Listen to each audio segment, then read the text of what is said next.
viewers and welcome our today's speaker. I welcome you Dr. Arun Waghela sir in research method workshop on history. He is professor and head Department of History, Gujarat University. Today's topic is unexplored areas of history of Gujarat. નમસ્કાર મિત્રો, KCG આયોજિત આ વર્કશોપમાં આપ સૌનું હાર્દિક સ્વાગત છે. આજનો આપણો ટોપિક ગુજરાતના ઇતિહાસના ઉપેક્ષિત ક્ષેત્રો એના ઉપર છે. Unexplore areas of history of Gujarat. હવે આ મુદ્દાની આપણે ચર્ચા કરીએ કે ગુજરાતના ઇતિહાસના વણખેડાયેલા ક્ષેત્રો કયા કયા છે.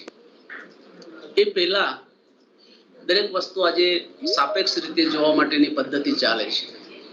એટલે કે સારો માણસ કોણે કેવો, તો કે પહેલા ખરાબની વ્યાખ્યા કરો, અને સારો એ થાય કે જે ખરાબ નથી એ. એટલે એ સંદર્ભમાં આપણે જ્યારે વણખેડાયેલા વિષયોની વાત કરીએ ત્યારે હિસ્ટ્રીમાં અત્યાર સુધીમાં કેવા સંશોધનો થયેલા છે, ગુજરાતના ઇતિહાસમાં કેવા પ્રકારનું ખેડાણ થયું છે, એની થોડી ચર્ચા જરૂરી છે. હવે ઇતિહાસના જ્યારે ખેડાણની વાત આવે ત્યારે ગુજરાતના ઇતિહાસના સંદર્ભમાં લગભગ 125 થી 150 વર્ષ એ ગાળો બહુ જ અગત્યનો છે. અને એ ગાળામાં આ બ્રિટિશ શાસન શરૂ થયું એ પછી ગુજરાતનો ઇતિહાસ લખવા માટેની એક સુવ્યવસ્થિત શરૂઆત એ થઈ જે આજ સુધી એ ચાલે છે. અને એમાં ગુજરાતના ઇતિહાસકારોએ, આપણા પુરોગામી ઇતિહાસકારોએ ગુજરાતના ઇતિહાસના કયા કયા પાસાઓ કે ક્ષેત્રોમાં એ લોકોએ ખેડાણ કર્યું છે, એમણે કયા પુસ્તકો લખ્યા છે, એ બધાની વાત હું થોડી ટૂંકમાં કરવા માંગુ છું. એટલે જેના પર ખ્યાલ આવે કે આ ખેડાયેલું છે અને આ વણ ખેડાયેલું છે. હવે જ્યારે ખેડાયેલીની વાત કરીએ ત્યારે અહીંયા મારી એક ડેફિનેશન બહુ ક્લિયર છે, અને ડેફિનેશન એ છે કે it should be in publish form, અને ખાસ કરીને બુક ફોર્મમાં હોય એ વસ્તુ બહુ જ અગત્યની છે. પીએચડીના થીસીસો હોય, એમફિલના થીસીસ હોય કે પછી છૂટાછવાયા લેખો હોય, એને આપણે ઇતિહાસનું સંશોધન જ કહીએ છીએ. પણ એક ખેડાયેલું ક્ષેત્ર જેને કહેવાય, કારણ કે કોઈ પણ સંશોધક એ થીસીસો સુધી હજુ પહોંચી શકતો નથી, સિવાય કે આ ગુજરાત સરકારે જે ઓનલાઈન થીસીસો મૂકવાનો જે પ્રયત્ન કર્યો છે છેલ્લા 1-2 વર્ષથી, એટલે એમાં એ બધી વસ્તુ આપણા સુધી પહોંચી છે. પણ અહીંયા આ વ્યાખ્યાનમાં મેં અત્યાર સુધીમાં ગુજરાતના ઇતિહાસમાં શું ખેડાણ થયેલું છે એની વાત કરવાનો ઉપક્રમ રાખ્યો છે. હવે એ એક્સપ્લોર એરિયા અથવા તો ખેડાયેલું ક્ષેત્ર એની જ્યારે વાત કરીએ તો મેં કેટલાક મુદ્દાઓ એના માટે નક્કી કર્યા છે કે આ હોય, આ મારા પોતાના મુદ્દા છે, તમારા મુદ્દા જુદા હોઈ શકે. એક તો પહેલી એક વસ્તુ અગત્યની છે કે એમાં સુયોગ્ય વિષય પસંદગી હોવી જોઈએ, જેને આપણે એક સારો સિલેક્શન ઓફ ટોપિક એ લઈ અને જે તે ઇતિહાસકાર કે સંશોધકે ઇતિહાસ લખ્યો હોય તો એને આપણે ખેડાયેલા ક્ષેત્રની વ્યાખ્યામાં મૂકી શકીએ. બીજા નંબરમાં એ ઇતિહાસ લેખન વૈજ્ઞાનિક ઢબે થયેલું ખેડાણ હોવું જોઈએ, અને એની ચર્ચા મેં પહેલા જ દિવસે જ્યારે આપણી વ્યાખ્યાન શ્રેણી શરૂ થઈ ત્યારે એની ચર્ચા મેં કરેલી હતી.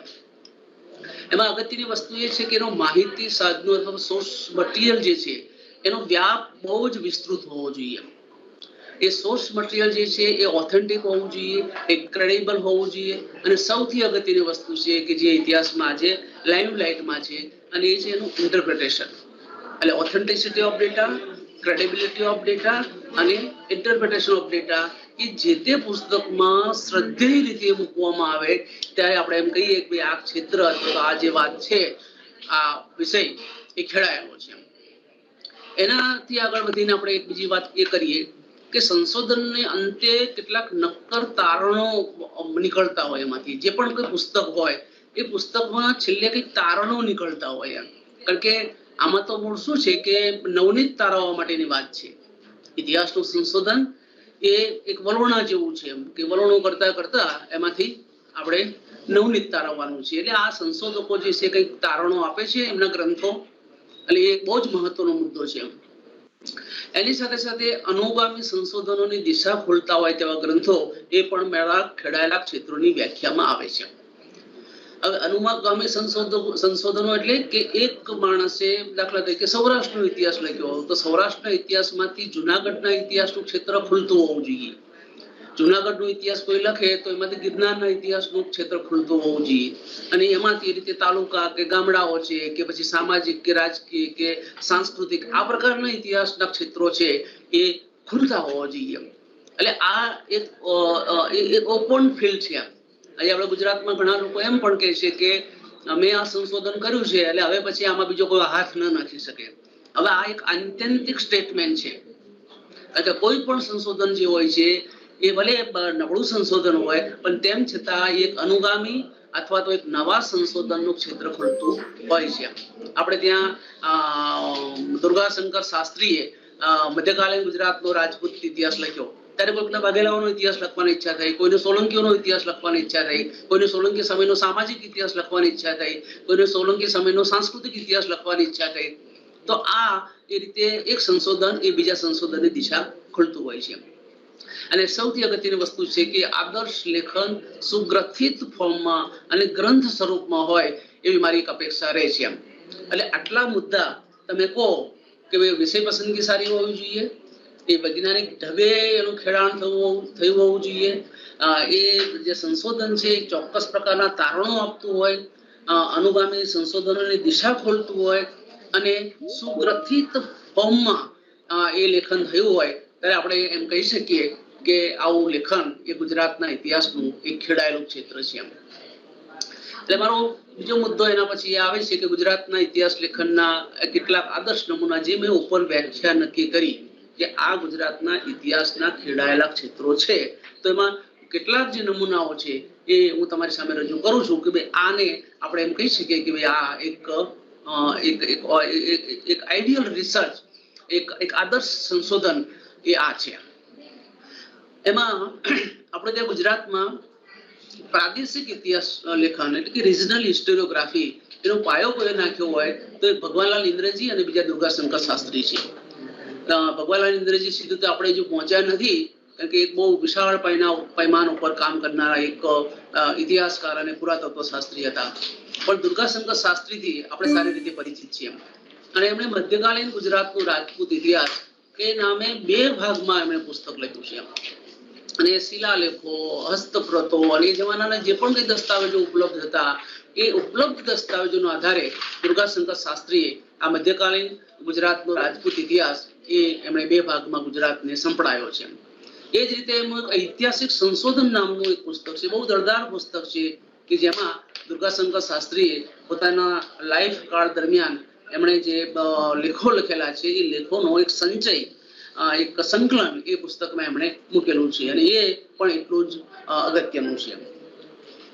આ યાદીમાં એક બીજું નામ આવે છે, કદાચ ઇતિહાસકારો કદાચ એનાથી થોડા વાકેફ નહીં હોય, રસિકલાલ છોટાલાલ પરીખ, જે મૂળ તો એક ભાષાશાસ્ત્રી ગણાય, ફિલોસોફર પણ તમે એને કહી શકો અને એમણે ગુજરાતના ઇતિહાસ લેખનમાં બહુ જ સરસ કામ કરેલું છે.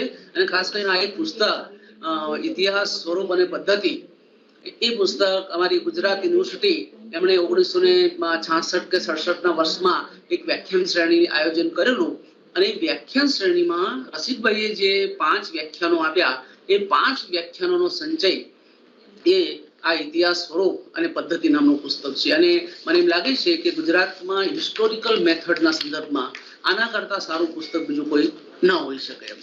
એટલે રસિકભાઈ એ પણ ગુજરાતના ઇતિહાસનું એક લેન્ડમાર્ક નામ, એક માર્ગસૂચક નામ જેને કહેવાય એ ગણી શકાય. એ પછીનો મુદ્દો છે એ ગુજરાતની રાજધાનીઓ, એ પણ રસિકલાલ પરીખ દ્વારા લખાયેલું પુસ્તક છે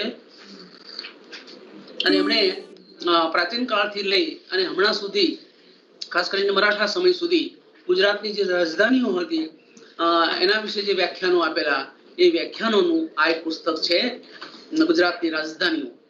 એ ઉપરાંત એમનો હુત શેષ એ નામનો એક લેખ સંગ્રહ છે.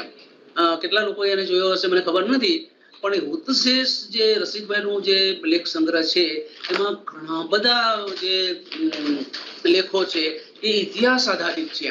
અને એક બહુ સરસ વાત એ છે કે મનુભાઈ પંચોળીએ જે ઇતિહાસ અને કેળવણી નામનું પુસ્તક લખ્યું, એ પુસ્તકનું પ્રવેશક એટલે એની પ્રસ્તાવના જેને કહેવાય એ રસિકલાલ પરીખે લખી હતી છે. અને એ સોરી પ્રસ્તાવના તો નહીં પણ એની સમીક્ષા એમણે લખેલી છે. અને એ સમીક્ષા આ ભૂતશેષ પુસ્તકમાં સંગ્રહાયેલી છે. એટલે આ રસિકલાલ પરીખ ભલે એક સાહિત્યકાર હતા, સંસ્કૃતના વિદ્વાન હતા, પણ તેમ છતાં એમણે એ પોતાની ભૂમિકા ઉપર ગુજરાતના ઇતિહાસમાં આટલું સરસ મજાનું જે યોગદાન છે એ યોગદાન એમણે આપ્યું છે. એ પછી એક નામ છે જેનાથી આપણે બધા જ પરિચિત છીએ, એટલે છે ડોક્ટર હરિપ્રસાદ શાસ્ત્રી. ભોજે વિદ્યા ભવન ગુજરાતની બહુ જ જાણીતી સંસ્થા, એના પોતે ડાયરેક્ટર હતા. અને એ પણ બેસિકલી શાસ્ત્રી સાહેબ એ પોતે ઇતિહાસકાર ન હતા, એ મૂળ તો સંસ્કૃતના વિદ્વાન હતા. અને સંસ્કૃતના અભ્યાસના માધ્યમથી તેઓ ઇતિહાસમાં આવ્યા હતા.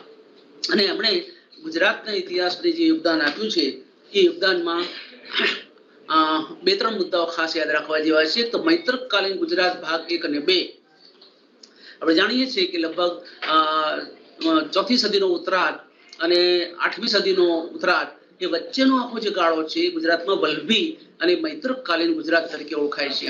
અને મૈત્રકાલીન ગુજરાત એ જે શબ્દ છે એ પણ હરિપ્રસાદ શાસ્ત્રીની દેન છે. આ પહેલા આ જે આખો સમય છે એ વલ્લભી અથવા તો પોસ્ટ મોરિયન પોસ્ટ ગુપ્ત એ રીતે ઓળખાતો હતો. પણ મૈત્રકાળ શબ્દ આખા સમય સાથે રૂઢ કરવાનું કોઈ કામ કર્યું હોય તો ડોક્ટર હરિપ્રસાદ શાસ્ત્રીએ કર્યું છે. એ ઉપરાંત આપણે જેનાથી ચાલે જ નહીં એ પ્રકારની એક ગ્રંથ શ્રેણી જેનું નામ છે ગુજરાતનો રાજકીય અને સાંસ્કૃતિક ઇતિહાસ. એ 9 ભાગમાં એ પુસ્તક છે. પ્રાચીન કાળ ઉપર છે, પછી વલ્લભી ઉપર છે, પછી સોલંકી ઉપર, મુગલ ઉપર, સલ્તનત કાળ, મરાઠા કાળ, બ્રિટિશ કાળ અને આઝાદી પહેલા અને આઝાદી પછી, એ રીતે 9 ભાગમાં એ પુસ્તક વહેંચાયેલું છે. અને દળદાર પુસ્તક, 400-500 પાનાનો એક ગ્રંથ. અને એનું આખું સંપાદન કરવાનું જે કામ છે એ ડોક્ટર હરિપ્રસાદ શાસ્ત્રીએ કરેલું છે. અને એ ખાલી સંપાદન નથી કર્યું, તમે છેક આખી ગ્રંથ શ્રેણી જુઓ તો એ ગ્રંથમાં ઘણા જે ચેપ્ટર્સ પ્રકરણો જે છે એ મુરબ્બી હરિપ્રસાદ શાસ્ત્રી સાહેબે લખેલા છે. એ ઉપરાંત એમના ઘણા બધા પુસ્તકો છે, અધ્યયન અને સંશોધન છે, ઇતિહાસની આરસીમાં ચરોતર છે. પણ એક શુદ્ધ અને જૂની ઘરેડના જે ઇતિહાસકારો અથવા સંશોધકો કોને કહેવાય અને એનું એક આદર્શ સંશોધન કોને કહેવાય એ આપણે ક્યાંય જોવું હોય તો ડોક્ટર હરિપ્રસાદ શાસ્ત્રીના રૂપમાં જોવા મળે છે. હવે આ જ્યારે ગુજરાતના ઇતિહાસના ખેડાયેલા ક્ષેત્રો એની આપણે જ્યારે વાત કરતા હોય ત્યારે માત્ર ગુજરાતી ભાષામાં જે લખાયેલું છે એની જ વાત ન થાય, પણ ગુજરાતી ઉપરાંત જે લોકોએ હિન્દી અને અંગ્રેજીમાં લખેલું છે એની પણ આપણે વાત કરવી જોઈએ. ડોક્ટર એક પ્રોફેસર શ્રીનાથ કરીને કોઈ ઉદયપુરના હતા, એમણે ચૌલુક્યકાલીન ગુજરાત નામનું પુસ્તક એમણે હિન્દીમાં લખ્યું છે. તો એ પણ ગુજરાતના ઇતિહાસનું ખેડાયેલું ક્ષેત્ર ગણાય. એ પછી એ સિરીઝમાં અંગ્રેજીમાં પણ કેટલાક ઇતિહાસકારોએ ગુજરાતનો ઇતિહાસ લખ્યો છે. અને એમાં એક આદર્શ નામ સૌથી ટોપ ઉપર ઉપરના ક્રમે કોઈ નામ બિરાજતું હોય તો એ છે પ્રોફેસર M.S. કોમિસેરિયાટ, માણેક શાહ સોરાબજી કોમિસેરિયાટ. અને વ્યવસાય એ પોતે પ્રોફેસર હતા. અને અમદાવાદની પ્રસિદ્ધ ગુજરાત કોલેજ, એ ગુજરાત કોલેજના એ વર્ષો સુધી પ્રિન્સિપાલ પણ રહ્યા હતા. અને એમણે ગુજરાતના ઇતિહાસમાં જે યોગદાન આપ્યું છે એમાં સૌથી પહેલો ઉલ્લેખ તો એમના દ્વારા લખાયેલું પુસ્તક હિસ્ટ્રી ઓફ ગુજરાત, જે 3 ભાગમાં છે. અને ખાસ કરીને સલ્તનત કાળ છે, મુગલ કાળ અને થોડોક મરાઠા કાળ, એ બધાને સાચવી અને સાહેબે આ પુસ્તક લખ્યું છે પ્રોફેસર M.S. કોમિસેરિયાટે.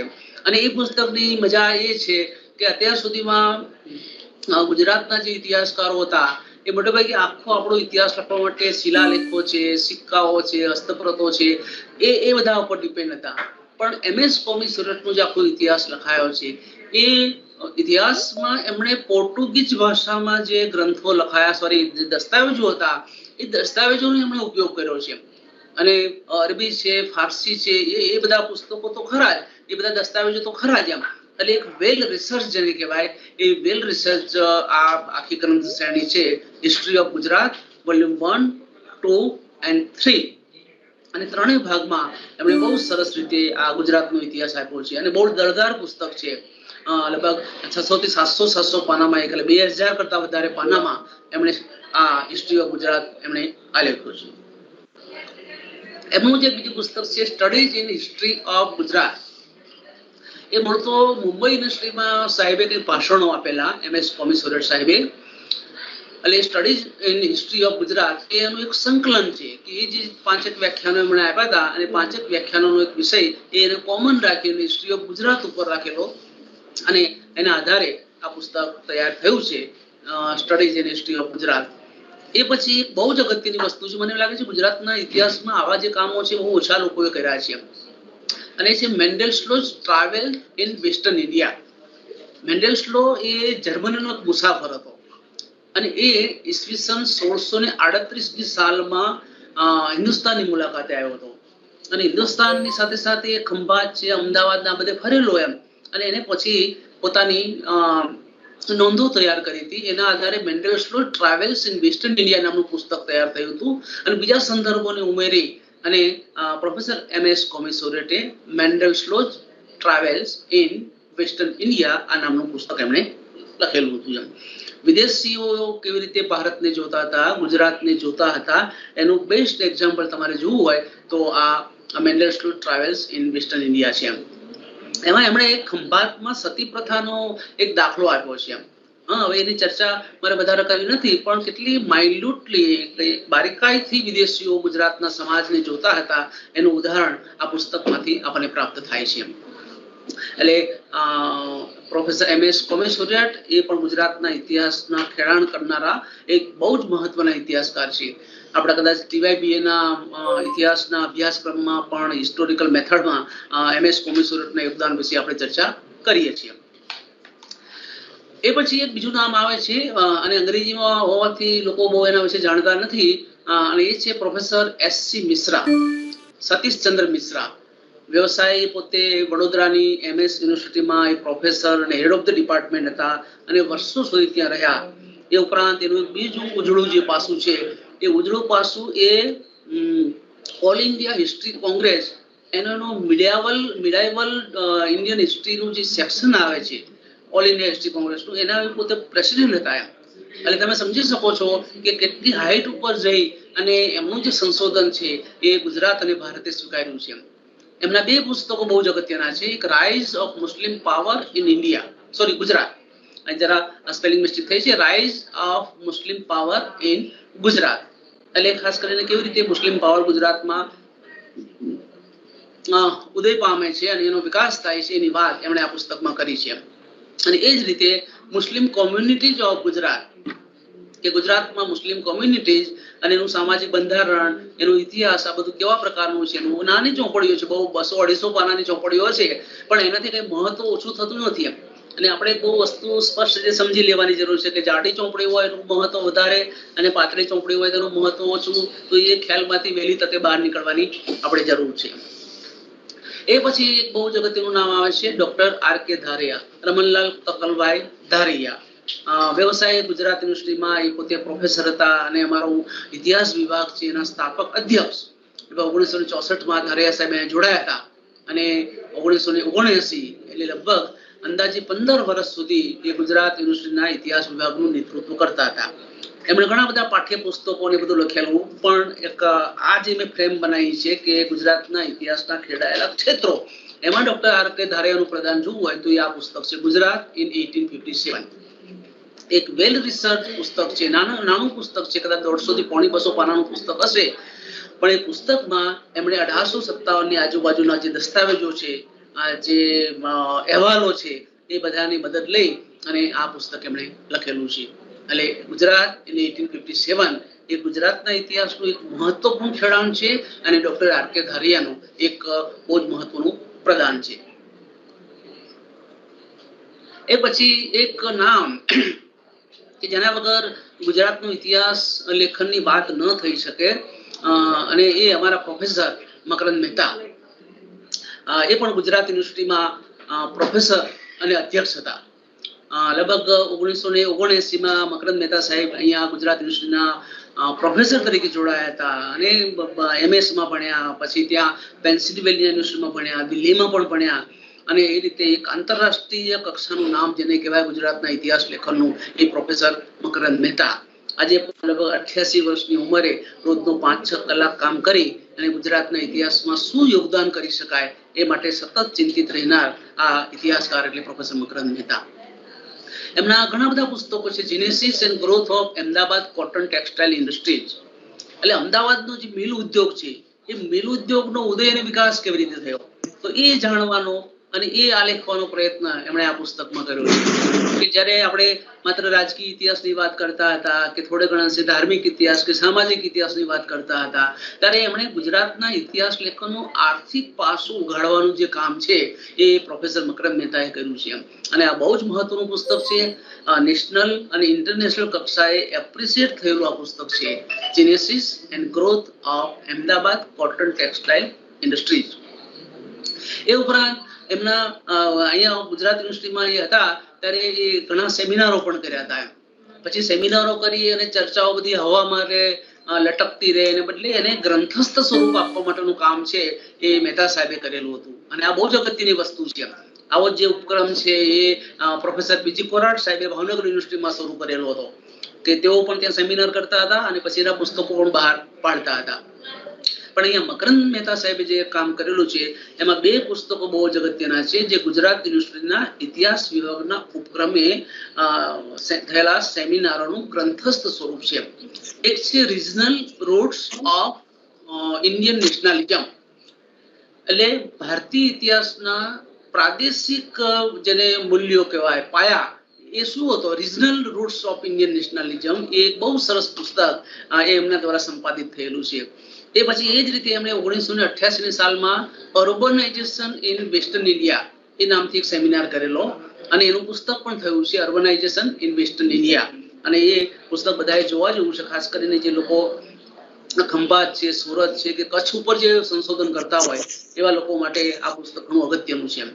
એ પછી ગુજરાતીમાં એના ઘણા બધા પુસ્તકો છે મકરંદ મહેતાના, પણ એમાં 2 ઉડીને આંખે વળગા એવા પુસ્તકો છે. એક હિન્દુ વર્ણ વ્યવસ્થા, સમાજ પરિવર્તન અને ગુજરાતના દલિતો. મૂળ તો આ લેખ સંગ્રહ જેવું છે કે જુદા જુદા સમયે એમણે અર્થાત અને બીજા જે મેગેઝિનો છે એમાં જે લેખો લખેલા એ લેખોમાંથી એમણે ચયન કરી અને આ પુસ્તક મેં હમણાં મૂક્યા છે. હિન્દુ વર્ણ વ્યવસ્થા, સમાજ પરિવર્તન અને ગુજરાતના દલિતો. વ્યક્તિગત રીતે હું કહું તો ગુજરાતના સામાજિક ઇતિહાસમાં આના કરતા સારું પુસ્તક બીજું નથી કંઈ. ગુજરાતના તમે સામાજિક ઇતિહાસના પુસ્તકો બનાવો અને એમાં તમારે ટોપ ઉપર કોઈ પુસ્તકને મૂકવું હોય, અમારું પર્સનલ વ્યૂ છે, તો એ આ હિન્દુ વર્ણ વ્યવસ્થા, સમાજ પરિવર્તન અને ગુજરાતના દલિતો છે. એ ઉપરાંત એમનું હમણાં તાજેતર તો ન કહેવાય પણ 10-12 વર્ષ પહેલા એક પુસ્તક બહાર પડ્યું, એ ગુજરાતીઓ અને પૂર્વ આફ્રિકા, દર્શક ઇતિહાસ નિધિએ એના માટે એમને ફેલોશિપ આપેલી અને એમણે આ ગુજરાતીઓ અને પૂર્વ આફ્રિકા નામનું પુસ્તક એમણે લખ્યું હતું. એટલે મકરંદ મહેતા એ ગુજરાતના ઇતિહાસનું એક બહુ જ મોટું નામ ગણાય અને જેમના વગર ગુજરાતના ઇતિહાસ લેખનની કલ્પના ન થઈ શકે. અને બીજી એમની કેટલીક વાત છે કે વિદેશોમાં એ ભણાવવા જતા હતા પહેલા, ખાસ કરીને સુંદરલેન્ડ યુનિવર્સિટી સ્કોટલેન્ડમાં આવી છે, ત્યાં લગભગ 5 વર્ષ સુધી એમણે વિઝિટિંગ ફેકલ્ટી તરીકે કામ કરેલું. એ ઉપરાંત ભારતની બધી યુનિવર્સિટીમાં તો ખરું જ. અને જે રીતે મેં એસસી મિશ્રાના સંદર્ભમાં વાત કરી રીતે મકરંદ મહેતા એ ઓલ ઇન્ડિયા હિસ્ટ્રી કોંગ્રેસના મોડર્ન ઇન્ડિયા સેક્શનના પ્રમુખ રહેલા હતા. એટલે એ લગભગ 1986-87ની આજુબાજુની વાત છે.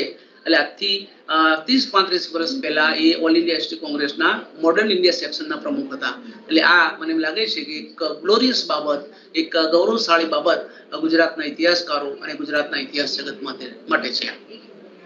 એટલે પ્રોફેસર મકરંદ મહેતા. એ પછી ગુજરાતનો ઇતિહાસ ગુજરાતીઓ જ લખ્યો છે કે ભારતીયો જ લખ્યો છે એવું નથી. બીજા ઘણા બધા લોકોએ ગુજરાતના ઇતિહાસ વિશે લખ્યું છે અને એમાં એક બહુ જ ગૌરવવંતું જે નામ છે, મારા માટે તો આદર્શ છે, પ્રોફેસર ડેવિડ હાર્ડીમેન. મૂળ તો અહીંયા કરાચીમાં જન્મેલા અને ઇંગ્લેન્ડની વોરિકશાયર યુનિવર્સિટીમાં, વોરિક યુનિવર્સિટી એમાં એ પોતે પ્રોફેસર હતા, હમણાં જ રિટાયર થયા, નાવ એજ 72-73. અને એમના 3 પુસ્તકો ગુજરાતના ઇતિહાસના સંદર્ભમાં બહુ જ અગત્યના છે એમ કે જેના વગર ગુજરાતના ઇતિહાસ લેખનની કલ્પના પણ ન થઈ શકે. એક છે coming of Devi an Adivasi assertion in colonial south Gujarat. એટલે દેવી આંદોલન નાથી જેનો અનુવાદ થયો છે એ પુસ્તક 1984 ઓક્સફર્ડ યુનિવર્સિટી પ્રેસ, જેને ટૂંકમાં OUP કહે છે, ત્યાંથી આ પુસ્તક છપાયું છે. એટલે એ પણ એક બહુ મોટી વાત છે.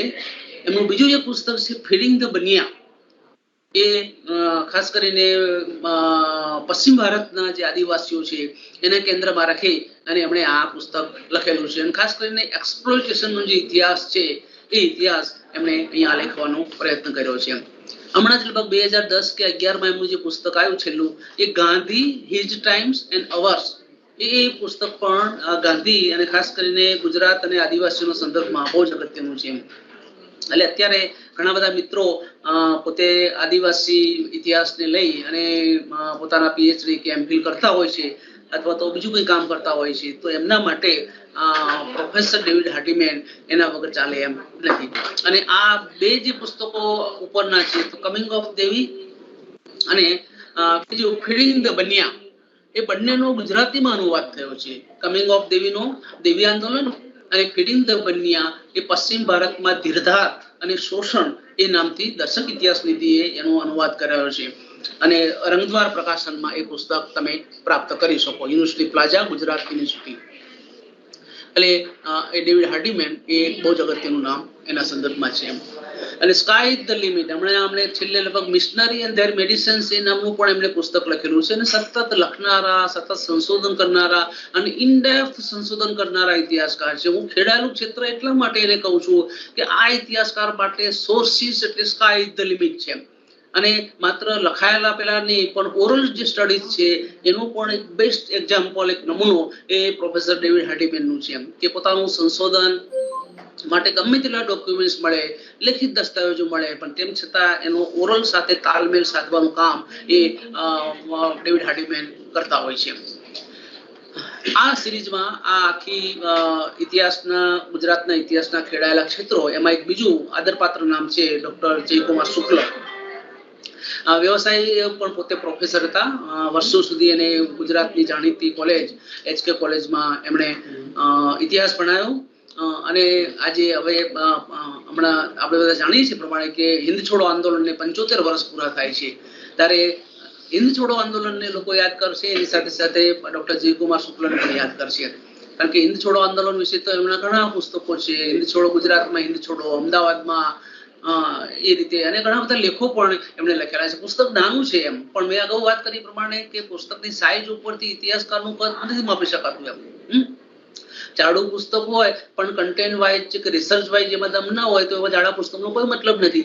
હવે આ હિન્દ છોડો આંદોલન વાળું પુસ્તક છે જયકુમાર શુક્લ સાહેબનું, એ મને નથી લાગતું કદાચ 250 થી 200 પાનાનું પણ હોઈ શકે એમ. પણ એક રિસર્ચ જેને કહેવાય કે ઇનડેપ્થ રિસર્ચ એ આમાં દેખાય છે એમ. એમણે એ જમાનાના છાપાઓ છે, એ જમાનાના હોમ એન્ડ પોલિટિકલ ડિપાર્ટમેન્ટના રિપોર્ટ્સ છે, એ બધાનો ઉપયોગ કરી અને રૂબરૂ મુલાકાતો આ બધું કરી અને આ હિન્દ છોડો આંદોલન વિશે આ લખેલું છે. એટલે ગુજરાતના ફ્રીડમ મુવમેન્ટ ઉપર જે પુસ્તકો લખાયેલા છે, એ પુસ્તકમાં હિન્દ છોડો આંદોલન એનું ખૂબ જ મહત્વનું સ્થાન છે. એ ઉપરાંત એમના બીજા નાના મોટા ઘણા બધા પુસ્તકો છે, ગ્રંથ નિર્માણ બોર્ડમાંથી પણ પ્રકાશિત થયા છે. પણ મેં અમુક સિલેક્ટ પુસ્તકો એમના રાખ્યા છે કે આ ગુજરાતના ઇતિહાસનું પ્રતિનિધિત્વ કરે છે. અને એમાં છે ગુજરાતમાં હોમ રૂલ આંદોલન, એટલે લગભગ 1916માં શરૂ થયું, 18માં પૂરું થયું, 2-3 વર્ષના ગાળામાં. તો એના વિશે એમની એક નાનકડી પણ બહુ સુંદર ચોપડી છે એમ. અને એ જે લોકો ફ્રીડમ મુવમેન્ટનો ઇતિહાસ લખતા હોય કે ભણાવતા હોય કે પછી વાંચતા હોય, એમણે આ પુસ્તક વાંચવા જેવું છે. ગુજરાતમાં હોમ રૂલ આંદોલન, બહુ નાનકડી ચોપડી છે, કદાચ 70-80 કે 100 પાનાની ચોપડી હશે. એ ઉપરાંત વિશ્વકોશના સાનિધ્યમાં એમણે ગુજરાતના સ્વાતંત્ર્ય સૈનિકો એનો દળદાર કોષ પણ બનાવ્યો છે. અને એમાં ગુજરાતના ઘણા બધા સ્વતંત્રતા સૈનિકો એને સાંકળી લઈ અને પછી આ કામ એમણે કરેલું છે. એટલે એક રેડી રેફરન્સ જેવું એમ, કોઈ પણ જિલ્લાનું સ્વતંત્રતા સૈનિક તમે લો તો એ જો એક મોટું નામ હોય તો એનો ઉલ્લેખ જયકુમાર શુક્લના પુસ્તકમાં અવશ્યપણે પ્રાપ્ત થતો હોય છે.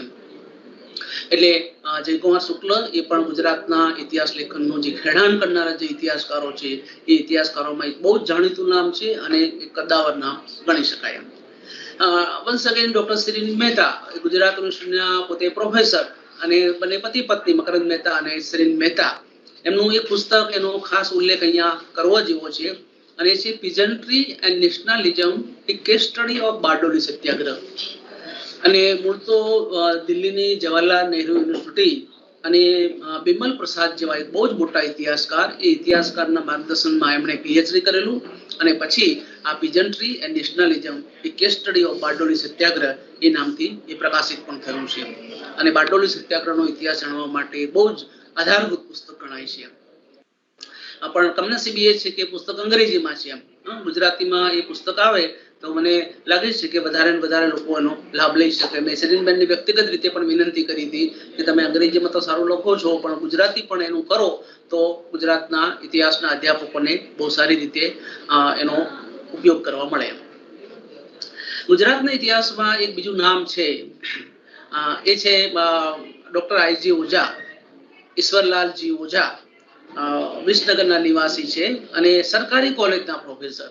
જે રીતે મેં એમએસ કોમર્સની વાત કરી હતી કે સરકારી કોલેજમાં હોવા છતાં સરકારની સેવા કરવા, વહીવટી કામો કરતા કરતા એમણે ઇતિહાસ લખ્યો. એ રીતે ડોક્ટર આઈજી ઓઝા એ પણ સરકારી કોલેજમાં હતા.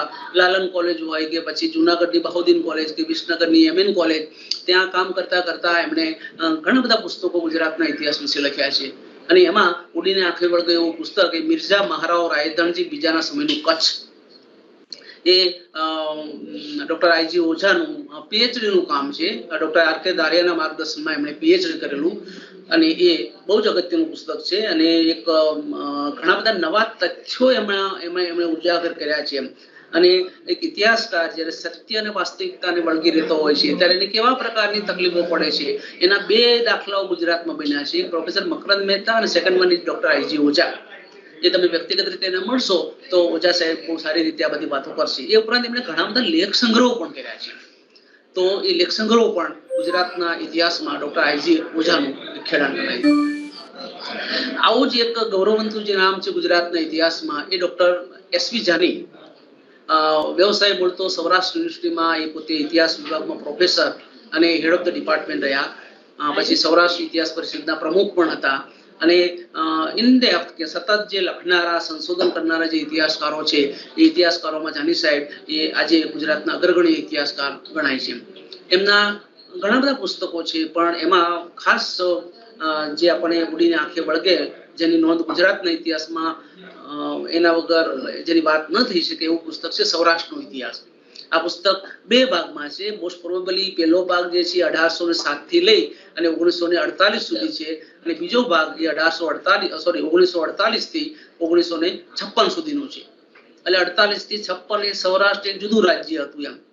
અને એનો ઇતિહાસ બે દળદાર પુસ્તકોમાં આપ્યો છે. કદાચ 600-700 પાના માં એ બે પુસ્તકનો ઇતિહાસ, એ સૌરાષ્ટ્રનો ઇતિહાસ ડોક્ટર એસવી જાની સાહેબે આપેલો છે. અને બહુ જ મોટું પ્રદાન કે અત્યાર સુધીમાં 2003માં એ પહેલો ભાગ એનો પ્રકાશિત થયો હતો. ત્યાં સુધી એક મહેણું હતું. દર્શકે પણ ચિંતા કરેલી, મનુભાઈ પંચોળીએ, કે ભાઈ સૌરાષ્ટ્રનો ઇતિહાસ છે જ નહીં એમ. ત્યારે દર્શક ઇતિહાસ નિધિ કે જે દર્શકના નામ સાથે સંકળાયેલી એક સંસ્થા છે ઇતિહાસ સંશોધનની, એમણે ડોક્ટર એસવી જાની સાહેબને આના માટે પ્રોજેક્ટ આપ્યો. અને પ્રોજેક્ટના ભાગરૂપે એમને સૌરાષ્ટ્રનો ઇતિહાસ ભાગ 1 અને ભાગ 2 લખી અને બહુ જ મોટું મહેણું જેને કહેવાય સૌરાષ્ટ્રના ઇતિહાસમાં, એ એમણે ભાંગવાનો પૂરતો પ્રયત્ન કર્યો છે. અને એસવી જાની એ પણ ગુજરાતના ઇતિહાસના ખેડાણ કરનારા બહુ જ મહત્વના ઇતિહાસકારોમાંના એક છે. એક બહુ જ અજાણ્યું નામ છે, બહુ ઓછા લોકો જાણતા હશે, doctor R L. Rawal. Doctor Ravikant Rawal once again એ પ્રોફેસર ઓફ હિસ્ટ્રી અને ગુજરાત યુનિવર્સિટી અને અમારા વિભાગના એ પોતે અધ્યક્ષ પણ રહ્યા હતા અને મારા તો પ્રોફેસર પણ હતા. એમણે એક પુસ્તક લખ્યું છે, એનું નામ છે socio religious reform movements in Gujarat during the 19th century. આ મૂળ એમનો પીએચડી નો થીસીસ હતો. ડોક્ટર આર કે ધારિયાના માર્ગદર્શનમાં એમણે આ પીએચડી કર્યું. અને પછી એ જ ટાઇટલથી socio religious reform movements in Gujarat during the 19th century. બહુ જ સરસ રીતે, શાસ્ત્રીય રીતે, વ્યાપક પ્રમાણમાં માહિતી સાધનો, શ્રદ્ધેય માહિતી સાધનો અને ઇન્ટરપ્રિટેશન, એ બધાનો સંદર્ભ તમે જોવા જાઓ તો આ જે પુસ્તક છે એ ગુજરાતના ઇતિહાસ લેખનનું એક કોહિનૂર છે. મેં વાત કરી પ્રમાણે કે વન્સ અગેન આ જે પુસ્તક છે અંગ્રેજીમાં હોવાથી એનો જે રીતે ઉપયોગ ગુજરાતના ઇતિહાસકારોએ કરવો જોઈએ એ રીતે થઈ શકતો નથી.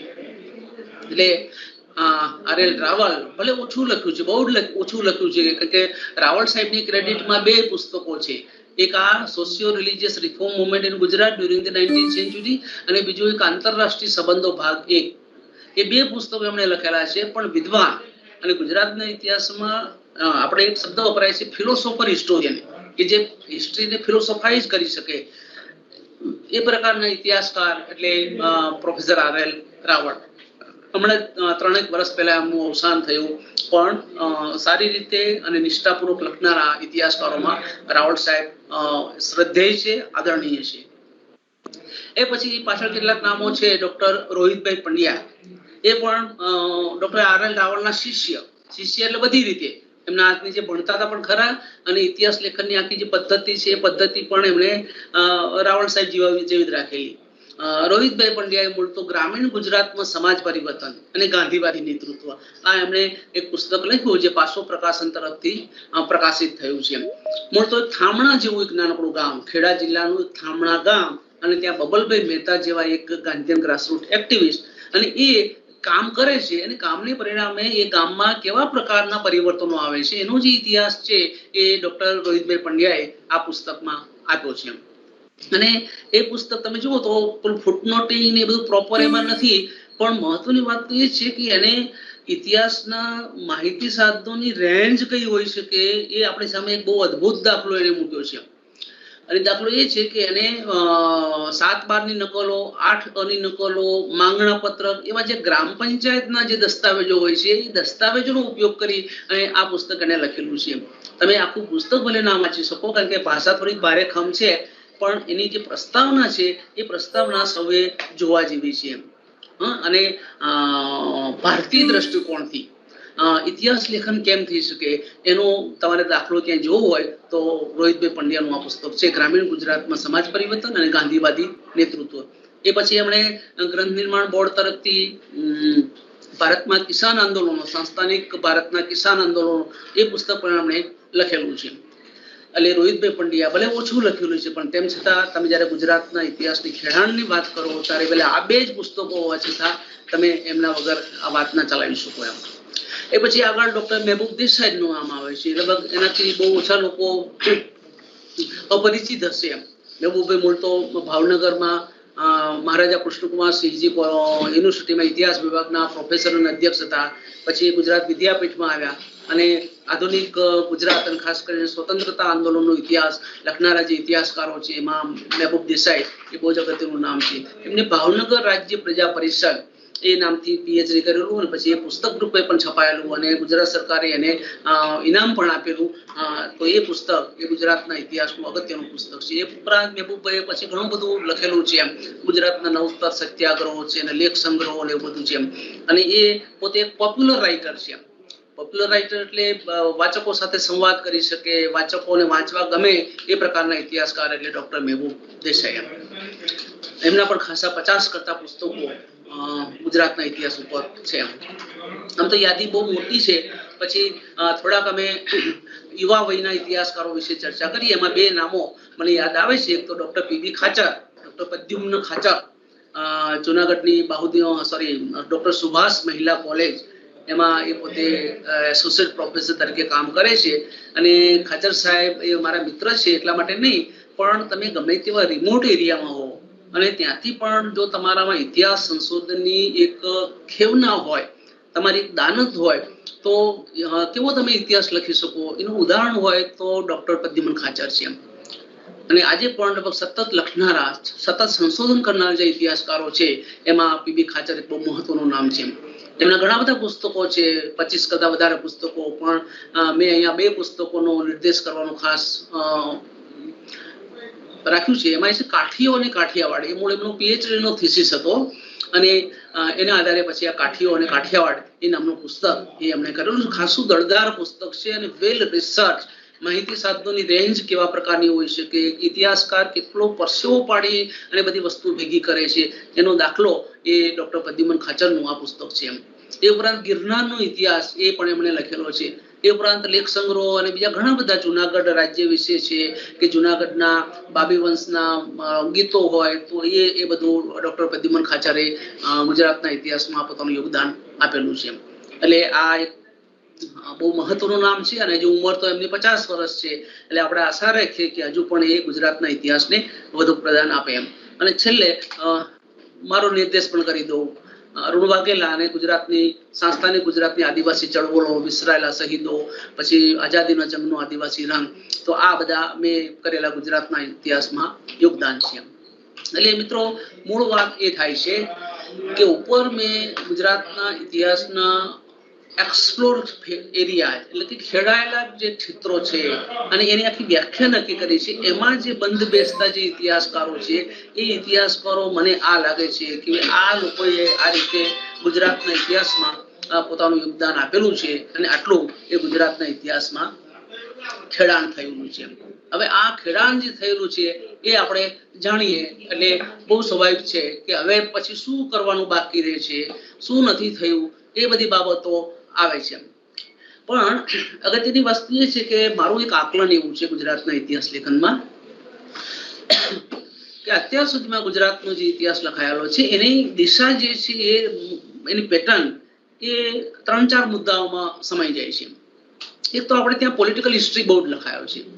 તમે શાસ્ત્રી સાહેબની વાત કરો, દુર્ગાશંકર શાસ્ત્રીની વાત કરો કે પછી MS કોમેશ્વરની વાત કરો કે SV જાની કે પ્રદ્યુમન ખાચર અને એ બધા જે ઇતિહાસકારો છે મોટે ભાગે પોલિટિકલ હિસ્ટ્રી ઉપર ફોકસ વધારે કર્યું છે. એ પછી ગુજરાતના ઇતિહાસનો બીજો એક પાસું છે સમાજ પરિવર્તન કે સામાજિક સુધારાનો ઇતિહાસ, ખાસ કરીને 19th and 20th સેન્ચુરી. એમાં સમાજ પરિવર્તન અને સામાજિક સુધારાનો જે ઇતિહાસ છે એ લખનારા ઇતિહાસકારોની બહુ જ મોટી સંખ્યા છે અને એમણે એના પર ઘણું ખેડાણ કર્યું છે. એટલે એમાં મકરંદ મહેતા છે કે RL રાવળ છે કે ડોક્ટર સિરીન મહેતા છે કે અરુણ વાઘેલા છે, તો એ બધા જે ઇતિહાસકારો છે આ સમાજ પરિવર્તન કે સામાજિક સુધારાનો ઇતિહાસ ઉપર પોતાનું ફોકસ કર્યું છે. એ પછી સ્વતંત્રતા આંદોલન ને ગાંધીવાદી રચનાત્મક પ્રવૃત્તિઓનો જે ઇતિહાસ છે એને તો આપણે એમ કહીએ કે જે રીતે પેલો શેરડીના સંચામાં જે રીતે શેરડીનો સાંઠો નાખીને પછી જે રસ નીકળી જતો હોય છે અને શેરડીના ડૂચા નીકળતા હોય છે, એટલી હદે ગુજરાતના ઇતિહાસકારોએ સ્વતંત્રતા આંદોલન અને ગાંધીવાદી રચનાત્મક પ્રવૃત્તિનો ઇતિહાસ એના વિશે લેખન કરેલું છે. અઢળક પ્રમાણમાં મને લાગે સૌથી વધારે ખેડાયેલું કોઈ ક્ષેત્ર હોય તો એ ગુજરાતમાં સ્વતંત્રતા આંદોલનનો ઇતિહાસ છે. એટલે એમાં તમે RK ધારિયાને પણ ગણી શકો, જયકુમાર શુક્લ છે, ડોક્ટર SV જાની છે, જયકુમાર શુક્લ છે અને બીજા ઘણા બધા છે, અમારા અંજનાબેન શાહ છે, ડોક્ટર ઉષાબેન ભટ્ટ છે. એ બધા ઇતિહાસકારોએ સ્વતંત્રતા આંદોલન વિશે એ પોતાની કલમ ચલાવી છે. અને એ પછી અત્યારે બહુ જ મોટા પ્રમાણમાં જે ચાલે છે એ ગુજરાતમાં પ્રવાસનનો ઇતિહાસ છે. એટલે પ્રવાસન પ્રવૃત્તિઓ જે છે એ ઇતિહાસનો બહુ જ અગત્યનો ભાગ છે. તો એના વિશે પણ પુષ્કળ પ્રમાણમાં લખાય છે. પણ મારે એની પાછળથી વાત કરવી છે કે ભાઈ આ પ્રવાસન વિશે આપણે લખીએ તો છે જ, પણ એની so many limitations is there કે પુષ્કળ પ્રમાણમાં લિમિટેશન્સ આ પ્રવાસનનો ઇતિહાસ લેખનમાં થાય છે. તો એની ચર્ચા આપણે પાછળથી કરીશું. અને અપવાદરૂપ કિસ્સાઓમાં ગુજરાતમાં આર્થિક ઇતિહાસ અને નારી ઇતિહાસ લખાયો છે. એ ઇકોનોમિક હિસ્ટ્રી અને નારી ઇતિહાસ એ ગુજરાતમાં અપવાદ રૂપે લખાયેલો છે. બહુ ઓછા લોકોએ લખેલું છે. દાખલા તરીકે આમની વાત કરો પ્રોફેસર મકરંદ મહેતાની Genesis and growth of economic Genesis and growth of Ahmedabad cotton textile industry, તો એ આર્થિક ઇતિહાસનો એક નમૂનો છે. એ ઉપરાંત એમણે જે આ ગુજરાતીઓનું પૂર્વ આફ્રિકા લખ્યું, ગુજરાત અને દરિયો લખ્યું, એ બધા આર્થિક ઇતિહાસના નમૂના છે. અને એક ડોક્ટર સુરેન્દ્ર ગોપાલ, કદાચ ગુજરાતમાં બહુ ઓછા લોકો એનું નામ સાંભળ્યું હશે, એ પોતે પટના યુનિવર્સિટીના પ્રોફેસર હતા અને એમણે commerce and craft of Gujarat during the 16th and 17th century, એટલે કે 16મી અને 17મી સદી દરમિયાન ગુજરાતમાં કોમર્સ એટલે વાણિજ્ય અને ક્રાફ્ટ એટલે કળાઓ કેવા પ્રકારની હતી, હેન્ડીક્રાફ્ટ, એ બધાની જે વાત છે એ એમણે કરેલી છે. એ ઉપરાંત બીજા ઘણા બધા દાખલા આશિનદાસ ગુપ્તા છે, તો એમણે સુરત ઉપર એમણે કામ કર્યું છે. બીજી ગોખલે સુરત ઉપર લખાણ લખ્યા છે. એટલે આર્થિક ઇતિહાસ અને નારી ઇતિહાસ એ ગુજરાતમાં હજુ એટલા પ્રમાણમાં ખેડાયેલું નથી. હું એટલા પ્રમાણમાં એટલા માટે કહું છું કે ગુજરાતની આખી જે છાપ છે એક વેપારી પ્રજા તરીકેની છાપ છે. કે આપણો જ આખો ઇતિહાસ છે એક વેપાર, ખેતી, ઉદ્યોગ ધંધાઓ એની સાથે સંકળાયેલો ઇતિહાસ રહેલો છે. તો એનો જે ઇતિહાસ છે એ હજુ જે પ્રમાણમાં ગુજરાતમાં ખેડાવો જોઈએ એ રીતે ખેડાયો નથી. અને એ રીતે નારી ઇતિહાસ પણ તમે જુઓ તો 2-3 પુસ્તકોનું નામ આપો તો તમારા ગુજરાતનો નારી ઇતિહાસ પૂરો થઈ જાય. દાખલા તરીકે અમારા ગુજરાત યુનિવર્સિટીના એક પ્રોફેસર ઉષાબેન ભટ્ટ, એમણે અમદાવાદ શહેરની સ્ત્રી નેતૃત્વ શક્તિ એ નામનું એક પુસ્તક એમણે કર્યું. એ પછી ડોક્ટર શિરીન મહેતા તો નારી ચેતના, ગુજરાતમાં નારી ચેતના નામનું એનું પુસ્તક છે, ભાગ 1 અને ભાગ 2. એવા 2-3 પુસ્તકો તમે કહો એટલે વાત પૂરી થઈ જાય એમ. હવે આમાં કેટલાકને એમ પણ થાય કે ભાઈ અમે લખ્યું છે, પણ મેં અગાઉ જે વ્યાખ્યા કરી છે કે પુસ્તકના સ્વરૂપમાં હોવું જોઈએ, વેલ રિસર્ચ હોવું જોઈએ, ન હોય તો કદાચ મારી જીભ ઉપર એવા પુસ્તકોનું નામ ન આવે તો મને ક્ષમ્ય ગણવા વિનંતી છે. એટલે આ આખી એક વાત થઈ મિત્રો કે આટલું ખેડાયેલું છે અને એમણે જે એરિયા આખા જે કવર કર્યા છે ગુજરાતના ઇતિહાસમાં એ આ પ્રકારના ઇતિહાસો છે. હવે ગુજરાતના ઇતિહાસમાં વણખેડાયેલું શું રહેલું છે કે આપણે શું કરવા જેવું છે, તો એ બધાની પણ થોડી ચર્ચા કરવી જોઈએ. આમ તો કોઈ પણ જે ઇતિહાસ હોય એને તમે એક મોટા તौर ઉપર એક એનલાર્જના ફોર્મમાં તમે political history, social history, economic history, cultural history, history of science and technology અને એવા ઘણા બધા પ્રકારોમાં તમે વહેંચી શકો એમ. અને એના ભાગરૂપે આપણે જોઈએ તો ગુજરાતના ઇતિહાસના વણખેડાયેલા જે ક્ષેત્રો છે એની આપણે ડિટેલમાં થોડી ચર્ચા કરીએ, જેનાથી કેટલાક નવા જે સંશોધકો છે અને થનગની રહ્યા છે, મહેનત કરવામાં કોઈ કસર નથી એ લોકોમાં, તો એમને કંઈક પ્રેરણા મળે એટલા માટે આ કામ કરવા જેવું છે. તો ગુજરાતમાં રાજકીય ઇતિહાસ છે એના વિશે પુષ્કળ પ્રમાણમાં લખ્યું છે. આમ ગુજરાત તમે જુઓ તો ગુજરાતના સ્પષ્ટ રીતે જોગ્રાફિકલી 3 ભાગ પડે. એક કચ્છ અને તમે સૌરાષ્ટ્ર ગણી શકો, બીજો મધ્ય ગુજરાતનો આખો ભાગ છે અને એક દક્ષિણ ગુજરાતનો ભાગ છે.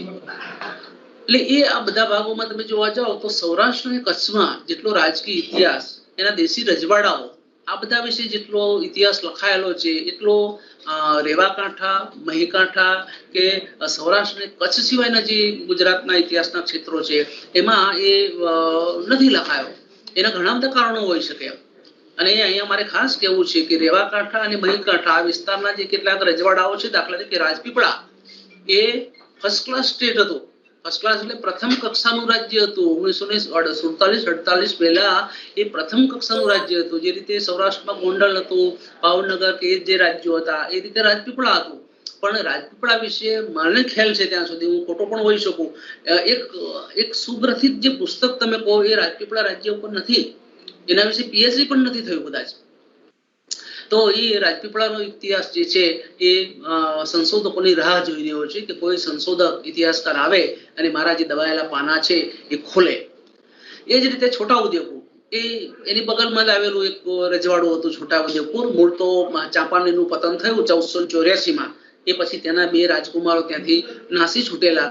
એમાંથી એક એ મોહન એટલે આ છોટાઉદેપુર અને બીજા એ દેવગઢ બારિયા એ નામના 2 રજવાડાઓ બનાવ્યા હતા. અને એ છોટાઉદેપુરનો પણ બહુ જૂનો ઇતિહાસ છે અને એ પણ સંશોધકોની રાહ જોઈ રહ્યો છે. એ પછી ખંભાત છે, ઈડર છે. ઈડર પણ કેટલું મોટું રાજ્ય. આપણે મહારાણા પ્રતાપ વિશે એમ કહેવાય છે કે ઈડરના ભાણેજ હતા. તો એનો ઇતિહાસ પણ મને નથી લાગતું કે અત્યાર સુધીમાં પ્રમાણભૂત રીતે એનો ઇતિહાસ લખાયેલો હોય. એટલે આટલું મોટું એક રાજ્ય, એક જૂનું રાજ્ય, પણ એનો ઇતિહાસ અત્યાર સુધી વંશસ્પર્શ્યો હોય એટલે મને એમ લાગે છે કે ગુજરાત માટે એક લાંછન છે એમ. એ જ રીતે ખંભાત અને બીજા ઘણા બધા રાજ્યો છે. દાખલા તરીકે તમે સંતરામપુર છે, લુણાવાડા છે, દેવગઢ બારિયા છે, સચિન છે, ધરમપુર છે, ડાંગ છે. ડાંગ બી તો અમે ગયા વખતે થોડોક નાનકડો પ્રયત્ન કર્યો છે. વાંસદા છે, પછી અહીંયા રાધનપુર છે. તો એવા ઘણા બધા દેશી રજવાડાઓ છે કે જેના વિશે શ્રદ્ધેય અને પ્રમાણભૂત કહી શકાય એવા ગ્રંથોની આજે પણ ખોટ વર્તાઈ રહી છે. એટલે ગુજરાતના જે ઇતિહાસકારો કે સંશોધકો કે જેમને પોલિટિકલ હિસ્ટ્રી લખવામાં રસ છે એમણે આ કામ ઉપાડવા જેવું છે. એટલે ખાસ કરીને તમે રજવાડાઓની જ્યારે વાત કરો ત્યારે એમાં માત્ર રાજકીય ઇતિહાસ ના આવે, પણ રાજકીય ઇતિહાસની સાથે એક રિયાસત હોય છે તો એનું પોતાનું વહીવટી તંત્ર હોય છે, એની શિક્ષણ વ્યવસ્થા હોય છે, એનું સૈન્ય હોય છે, એનું લશ્કર હોય છે. તો એ બધા જે પાસાઓ છે એ પણ આલેખવા જોઈએ એમ. એટલે અમે હમણાં વાત કરી પ્રમાણે ડોક્ટર પ્રદ્યુમન ખાચર, એસવી જાની એમણે બધા જે ઇતિહાસો લખ્યા છે એમાં આ બધી વહીવટી તંત્ર અને શિક્ષણની બધી વાતો કરી છે.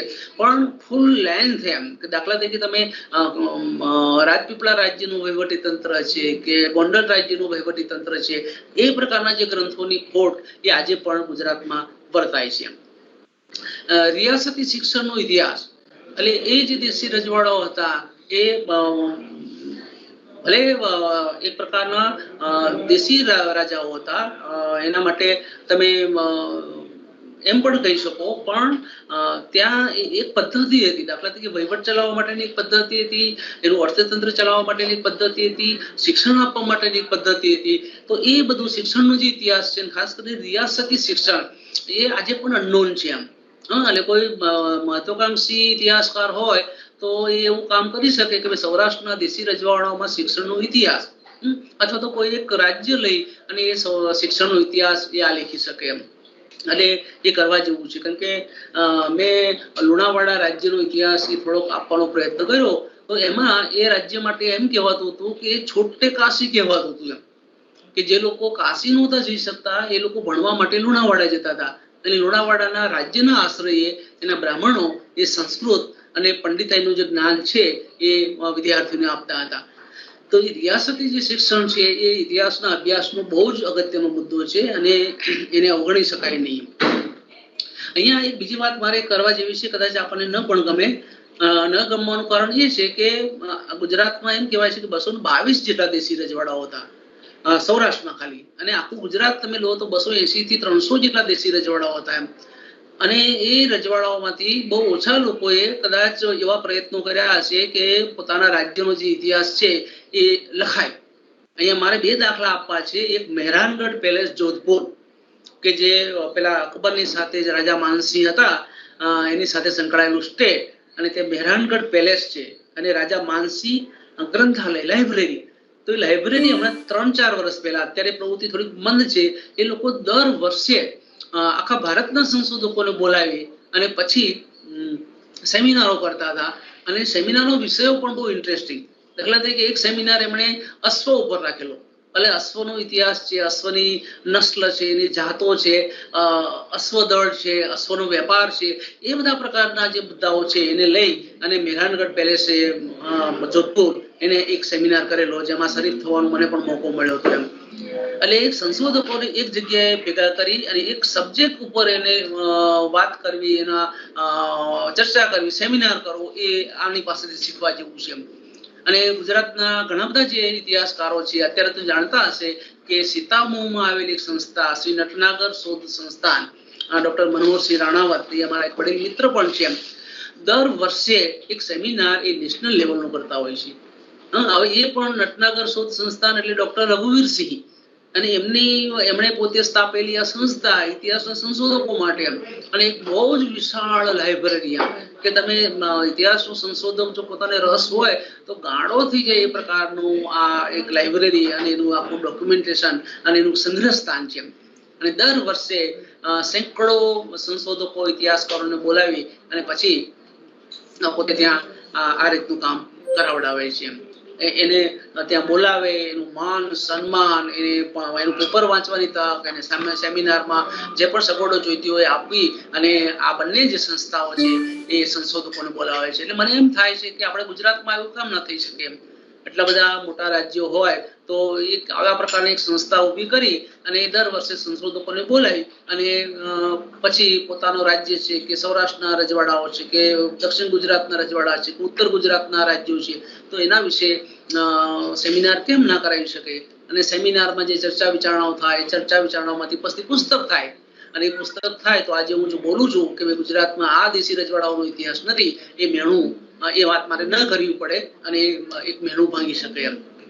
તો આ એક કામ વહેલી તકે કરવા જેવું છે. લાગતા વળગતા આ વાત જ્યાં ત્યાં પહોંચાડવી હોય ત્યાં પહોંચાડી શકે. ઓકે મિત્રો, એટલે આપણે એ મુદ્દા પર આવ્યા હતા કે ગુજરાતના ઇતિહાસના જે વણખેડાયેલા ક્ષેત્રો કયા કયા છે, એમાં એક આ મુદ્દાની વાત કરી કે ગુજરાતમાં પોલિટિકલ હિસ્ટ્રી એનું ખેડાણ બહુ મોટા પ્રમાણમાં થયું હોવા છતાં આ જે રજવાડાઓ છે, રેવાકાંઠા અને મહીકાંઠા, ખાસ કરીને આ 4-5 રાજ્યો મેં બતાવ્યા છે જે કે મોટા રજવાડાઓ છે, પણ નાના નાના રાજ્યો તો ઘણા બધા છે એમ. તો એનો ઇતિહાસ લખાવવાનો બાકી છે એમ. અને એના માટે કેવી રીતે કામ થઈ શકે એ પણ મેં થોડો દિશા નિર્દેશ કર્યો. એ ઉપરાંત આ પણ એક વણખેડાયેલું ક્ષેત્ર છે ગુજરાતના ઇતિહાસનું, ગુજરાતનું દલિત ઇતિહાસ. એમાં અપવાદો છે.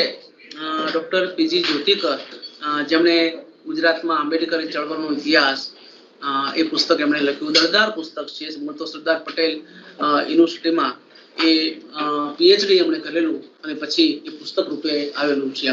અને એક બહુ જ આદર્શ સંશોધન જેને કહેવાય દલિત ઇતિહાસના સંદર્ભમાં એ ડોક્ટર પીજી જ્યોતિકર સાહેબે કરેલું છે. હમણાં તાજેતરમાં જ એમનું અવસાન થયું. અને બીજું એવું નામ એક છે મકરંદ મહેતાનું કે જેમણે હિન્દુ વર્ણ વ્યવસ્થા, સમાજ પરિવર્તન અને ગુજરાતના દલિતો આ પુસ્તક એમણે દલિત ઇતિહાસના સંદર્ભમાં એમણે ખેડાણ કરેલું છે.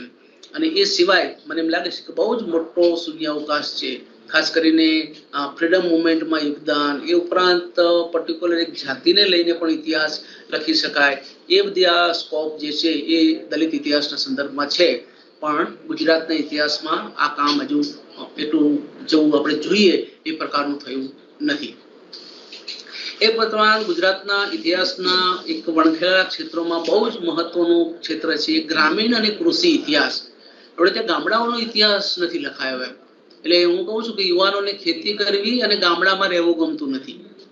યુવાનોને ખેતી કરવી અને ગામડામાં રહેવું ગમતું નથી. અને ઇતિહાસકારોને કૃષિ અને ગ્રામીણ ઇતિહાસ લખવો ગમતો નથી. તમે જુઓ કે કેટલા ગામડાઓનો ઇતિહાસ લખાયો છે એમ. કારણ કે આપણે ત્યાં તો અગાઉ તમે જોવા જાવ તો લગભગ 80% વસ્તી ગામડામાં રહેતી હતી એમ, અને 20% વસ્તી શહેરોમાં રહેતી હતી. શહેરો તો બહુ ઓછા હતા. તો એ જે ગામડાઓ છે, ગામડાઓના ઇતિહાસની જે વાત છે એ આપણા ઇતિહાસમાં નથી. એ આપણું તંત્ર જુદા પ્રકારનું છે. જે રીતે શહેરી અર્થતંત્ર કે શહેરી જીવન છે એ રીતે ગ્રામીણ જીવન હતું આખું. તો એ ગામડાનો ઇતિહાસ લખાવવાનો બાકી છે એમ. એમાં અપવાદ છે. હમણાં મેં વાત કરી પ્રમાણે કે ડોક્ટર રોહિતભાઈ પંડ્યા એમણે ગ્રામીણ ગુજરાતમાં સમાજ પરિવર્તન અને ગાંધીવાદી નેતૃત્વ એ નામનો એક થામણા નામનું ગામ અને ગામનો ઇતિહાસ એમણે આપેલું છે. પણ આ તો એક અપવાદ થયો. એ ઉપરાંત વેરછી હોય કે મીરાખેડી કે અહીંયા તમે સણોસરા એવા બધાનો થોડોક ઇતિહાસ લખાયેલો છે. એ ઉપરાંત બીજા ઘણા બધા એવા ગામડાઓ છે કે ગામડાઓ ફૂલ લેન્થ એક પીએચડી કક્ષાનું સંશોધન થઈ શકે એ પ્રકારના ઐતિહાસિક શક્યતાઓ એ ગામડાઓમાં છે. અને એ ગામડાનો ઇતિહાસ લખાવવો જોઈએ. એ જ રીતે કૃષિનો જે ઇતિહાસ છે, ખેતીનો જે ઇતિહાસ છે એ ગુજરાતના ઇતિહાસમાં અવગણાયેલું ક્ષેત્ર છે. આજે પણ મેં કદાચ ગયા વ્યાખ્યાનમાં પણ કહ્યું હતું કે ગુજરાત જેવું હાઈલી અર્બનાઇઝ એટલે કે ઉચ્ચ કક્ષાનું શહેરીકરણ પામેલો જે સમાજ છે ગુજરાતનો, ત્યાં પણ 62 થી 63% વસ્તી આજે પણ ગામડાઓમાં રહે છે. તો એ ગામડાઓ જે છે, શહેરો, ગામડા અને ખેતી, તો ખેતીનો જે ઇતિહાસ છે એ આપણે ત્યાં જે રીતે લખાવવો જોઈએ એ રીતે નથી લખાયો. હું ખાલી માત્ર આંદોલનોની વાત કરું તો એના પર કેટલા બધા સંશોધનો થઈ શકે એમ છે. ખેડા સત્યાગ્રહ એ ફૂલ લેન્થ પીએચડી થઈ શકે પ્રકારનું અને એક પુસ્તક થઈ શકે. કદાચ પીએચડી થયું હશે પણ એ બે પૂંઠાની વચ્ચે પ્રકાશિત નથી થયું એટલે હું અત્યારે નામ નથી દઈ શકતો એમ.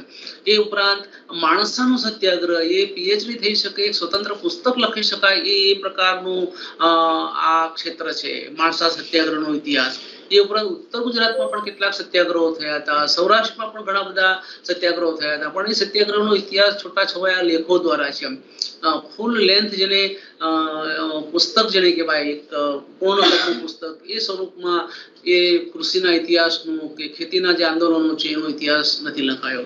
હમણાં એક સારું કામ એ થયું છે કે મહાત્મા ગાંધી શ્રમ સંસ્થાન એ અમદાવાદમાં આવેલી એક સંસ્થા છે અને સંસ્થાએ લગભગ 5 જેટલા પુસ્તકો બહાર પાડ્યા છે. એમાં એક પુસ્તક એ અમને ગુજરાતના ખેડૂત આંદોલનનો ઇતિહાસ છે, એક આદિવાસી આંદોલનનો ઇતિહાસ છે, એમાં તો હું પોતે સંપાદક પણ છું. એક દલિત ઇતિહાસ આંદોલનો વિશેનો છે, એક મજૂર આંદોલનો વિશે છે અને એક મહિલાઓ વિશેનું છે. પણ એ બધું છૂટું છવાયું એક લેખના પ્રમાણમાં છે. એક ફૂલ લેન્થ જેને પુસ્તક કહેવાય એ પ્રકારનું નથી. ખેડાને આપણે એને કહેવાય, કારણ કે મેં પહેલા વ્યાખ્યા કરી કે એક લેખ જે છે એ પ્રતિનિધિત્વ ના કરે પણ લેખ કરી શકે, પણ એક આઉટસ્ટેન્ડિંગ અને એક ઇન્ટરનેશનલ કક્ષાનું લેવલ સાચવતો હોય તો એને તમે ખેડાણ કહી શકો એમ. પણ એવી જે શક્યતા છે એ ગુજરાતના ખેતીના જે ઇતિહાસ અને એના વિશેના જે લેખો લખાયેલા છે એમાં મને કોઈ લેખમાં એવી શક્યતા દેખાતી નથી કે જે ગુજરાતના કૃષિ ઇતિહાસને નેશનલ લેવલ ઉપર રિપ્રેઝન્ટ કરી શકે એમ. એક અપવાદ આ ડોક્ટર શિરીનબેન મહેતાનું કે જેમણે બારડોલી ઉપર આ પ્રકારનો અભ્યાસ કર્યો હતો એમ. અને ખેતીનો ઇતિહાસ એટલે માત્ર આમાં નથી પૂરો થઈ જતો. આંદોલનોમાં, એના વિદ્રોહમાં, એના બળવામાં એમાં એનો ઇતિહાસ પૂરો નથી થઈ જતો. પણ એની સાથે સાથે હવે તમે માત્ર દલિતો હોય કે આદિવાસીઓ હોય કે ખેડૂતો હોય કે મહિલાઓ હોય એના આંદોલનો અને બળવાઓની વાત કરો તો બળવો એટલે શું છે? બધો પ્રોટેસ્ટ કરવાની વાત છે, સામનો કરવાની વાત છે. એમાં અસંતોષમાંથી બધી વસ્તુ પેદા થતી હોય છે. તો એનો અર્થ એવો થયો કે આ બધા વર્ગો હંમેશા અસંતોષમાં જ રહેતા હતા. એમને જે સ્થાપિત સત્તા હતી એની સામે અણગમો હતો, અસંતોષ હતો. એવું નથી હોતું. એ અસંતોષ તો ઘણી વખત ટેમ્પરરી હોય, એક ચોક્કસ સમય માટે એમનો અસંતોષ હોય અને પછી તો બધાની જેમ સામાન્ય જીવન જીવતા હોય છે. તો એ સામાન્ય જીવન કેવા પ્રકારનું હતું એ આ બધામાં આવવાનું બાકી છે. કૃષિના ઇતિહાસમાં હોય કે સ્ત્રીઓના ઇતિહાસમાં હોય કે દલિત અને આદિવાસીના ઇતિહાસમાં હોય. આપણે ત્યાં તો ખેતરોના નામ છે ગુજરાતમાં. જે રીતે એક માણસને બીજા માણસથી જુદો પાડવા માટે નામ આપવામાં આવે છે, તો એક ખેતરથી બીજા ખેતરને જુદું પાડવા માટે પણ નામોનો ઇતિહાસ આવે છે. એક ચોક્કસ નંબર હોય તો નંબરના અમુક ખેતરનું નામ એક નંબરનું અમુક હોય તો બીજા નંબરનું બીજું નામ હોય. એમ તો ખેતરોના નામ કેવી રીતે પડે છે એ પણ એક ઇન્ટરેસ્ટિંગ ઇતિહાસ છે આખો. એમ એ જ રીતે કૃષિ ટેકનોલોજી. કૃષિ એટલે આપણે પછાત પણ સમજવાની જરૂર નથી કે ભારતીય જે કૃષિ છે એ તો પ્રાચીન કાળથી અત્યાર સુધીમાં ઘણી બધી બદલાતી આવી છે. લાકડાના હળથી લઈને લોખંડનો હળ અને આજે થ્રેસર હોય કે ટ્રેક્ટર હોય કે બીજા બધા જે આયુધો છે કે ટેકનોલોજી છે, તો એ કેવી રીતે આખી કૃષિ ટેકનોલોજી બદલાય છે એનો પણ આખો એક ઇતિહાસ એ બહુ જ ઇન્ટરેસ્ટિંગ બની શકે એવું છે. કૃષિ પરના કરવેરા, ટેક્સ ઓન ધ એગ્રીકલ્ચર, એ પણ ગુજરાતના ઇતિહાસનો એક બહુ જ અગત્યનો મુદ્દો છે. તો એ બધા જે સંશોધનો છે એ આપણે કરવાની તાતી જરૂર છે. એટલે કૃષિ ઇતિહાસ એટલે માત્ર આંદોલનોમાં પૂરું નથી જતું તો, પણ આ ખેતરોના નામ છે, કૃષિ ટેકનોલોજી છે, કૃષિ પરના કરવેરા છે, એ ખેડૂતો જે છે એ કયા પાકની એ કરતા હતા, એ માલ સામાનની લેવડ દેવડ કેવી રીતે કરતા હતા, એ પોતાનો માલ સામાન ક્યાં વેચતા હતા, બિયારણ કેવા પ્રકારના લાવતા હતા. તો આ બધી જે બાબતો છે એ એનો એક બહુ મહત્વનો મુદ્દો બની શકે. મેં ગયા વ્યાખ્યાનમાં કહ્યું હતું કે મુઘલ સમયની ખેતીવાડી એ નામથી પ્રોફેસર ઇરફાન હબીબ એમણે એક પુસ્તક લખેલું છે અને પોતે પીએચડી પણ એના પર થયેલા હતા. એટલે આ પ્રકારનું જે સંશોધન, ભલે એ ઇરફાન હબીબના લેવલ સુધી ના થઈ શકે, પણ તમે નાના પાયા ઉપર પણ આ કૃષિનો જે ઇતિહાસ છે એ તમે લખી શકો. એટલે આ કૃષિ ઇતિહાસ એ અવગણાયેલું ક્ષેત્ર છે કે 62 થી 63% વસ્તી જે વ્યવસાય ઉપર નિર્ભર હોય અને એનો ઇતિહાસ ન હોય, પૂરતા પ્રમાણમાં ના હોય, તો મને એમ લાગે છે કે આના કરતા કમનસીબી એ ગુજરાતના ઇતિહાસ લેખનની બીજી કોઈ ના હોઈ શકે. એ પછી બીજા કેટલાક જે અવગણાયેલા ક્ષેત્રો છે ગુજરાતના ઇતિહાસ લેખનમાં, એમાં મજૂરો અને મજૂર આંદોલનનો ઇતિહાસ. હમણાં જે વાત કરી કે ગાંધી શ્રમ સંસ્થાન, અને ગાંધી શ્રમ સંસ્થાનમાં એક જે આખું વોલ્યુમ છે એ મજૂરો અને મજૂર આંદોલનનો ઇતિહાસ એના વિશે છે. પણ એ પણ થોડુંક છૂટું છવાયું છે. એક સુગ્રથિત ફોર્મમાં જે મજૂર આંદોલનનો ઇતિહાસ લખાવવો જોઈએ એ હજુ નથી લખાયો. એમ એટલે એમાં ખાસ કરીને મજૂર સમસ્યાઓ, મજૂરોનું નેતૃત્વ છે, મજૂર સંસ્થાઓ છે, મજૂરો અને માલિકો વચ્ચેના જે સંબંધો છે, તો એ બધી બાબતો છે બહુ જ અગત્યની વસ્તુ છે.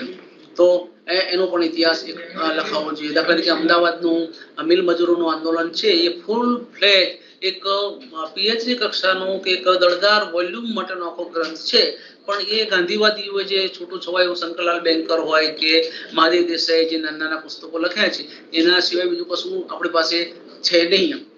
અને એ ઉપરાંત બીજા ઘણા બધા છે. દાખલા તરીકે રાજકોટમાં પણ એક 1938 ની આજુબાજુ કદાચ એક હડતાલ પડેલી, એસવી જાની સાહેબે એક નાનકડો લેખ લખેલો છે, પણ એને પણ વિસ્તારી અને એક પુસ્તકના સ્વરૂપમાં કરી શકાય. એ ઉપરાંત બીજા ગુજરાતમાં ઘણી બધી જગ્યાએ મજૂરોના આંદોલનો થયા છે. મજૂર નેતાગીરી એક બહુ અગત્યની વસ્તુ છે. કે જે રીતે મિલ માલિકોની નેતાગીરી હોય છે, ખેડૂતોની નેતાગીરી હોય છે, રાજકીય નેતાઓની નેતાગીરી હોય છે, એ રીતે મજૂરોની પણ આખી એક નેતાગીરી હોય છે. અને એ ઇતિહાસના અભ્યાસનો એક બહુ મહત્વનો મુદ્દો છે. તો એ લેબર લીડરશિપ જે છે એ પણ અભ્યાસનો મુદ્દો છે. પછી મજૂર સંસ્થાઓ, એમ દાખલા તરીકે અમદાવાદ મજૂર મહાજન જે સંસ્થા છે એ સંસ્થાનો ઇતિહાસ લખાવવાનો આજે પણ બાકી છે. તો એ મજૂર સંસ્થાઓ, મજૂર સમસ્યાઓ અને મજૂર નેતૃત્વ એ એક મોટા તોરો પર આપણે જેને લેબર હિસ્ટ્રી જેને કહીએ, મજૂર ઇતિહાસ, એ ઇતિહાસમાં એ આવવાનું બધું બાકી છે. અને જે શહેરોમાં રહેતા હોય, મોટા મહાનગરોમાં રહેતા હોય અને એમણે પોતે જ્યાં રહે છે એના પ્રત્યે કંઈક યોગદાન આપવા માટેની ઈચ્છા હોય તો આ પ્રકારનો ઇતિહાસ ઉપાડી લેવા જેવો છે. એ પછી વન્સ અગેન આપણે ગુજરાતનો આર્થિક ઇતિહાસ મેં અગાઉ પહેલા વાત કરી કે પ્રોફેસર મકરંદ મહેતા, ડોક્ટર સુરેન્દ્ર ગોપાલ, બીજી ગોખલે, આશિનદાસ ગુપ્તા એવા બધા લોકોએ ગુજરાતનો આર્થિક ઇતિહાસ લખ્યો છે. પણ તકલીફ એ છે કે આ બધા જે ગ્રંથો છે એ મોટે ભાગે અંગ્રેજીમાં છે અને અંગ્રેજીમાં છે એના કારણે એ જે લખાણ અથવા એ જે જ્ઞાન છે એ જ્ઞાન આપણા અધ્યાપકો અને સામાન્ય લોકો સુધી પહોંચવું જોઈએ, એ જ્ઞાન પહોંચી શકતું નથી. એટલે આ ઇકોનોમિક હિસ્ટ્રી જે છે ગુજરાતનું આજે પણ અવગણાયેલું ક્ષેત્ર છે બહુ જ મોટા પ્રમાણમાં. કારણ કે મેં વાત કરી ગુજરાતની એક છાપ છે, એક વ્યાપારી પ્રજા તરીકેની છાપ છે, એક ઉદ્યોગ ધંધાના અને શાંતિપ્રિય પ્રજા તરીકેની છાપ છે.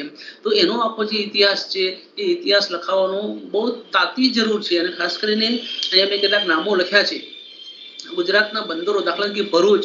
તમે મને કહો કે ગુજરાતમાં ભરૂચનો ઇતિહાસ ક્યાં લખાયો છે? આજે પણ કહેવત ચાલે છે કે ભાંગ્યું ભાંગ્યું તો ભરૂચ એમ.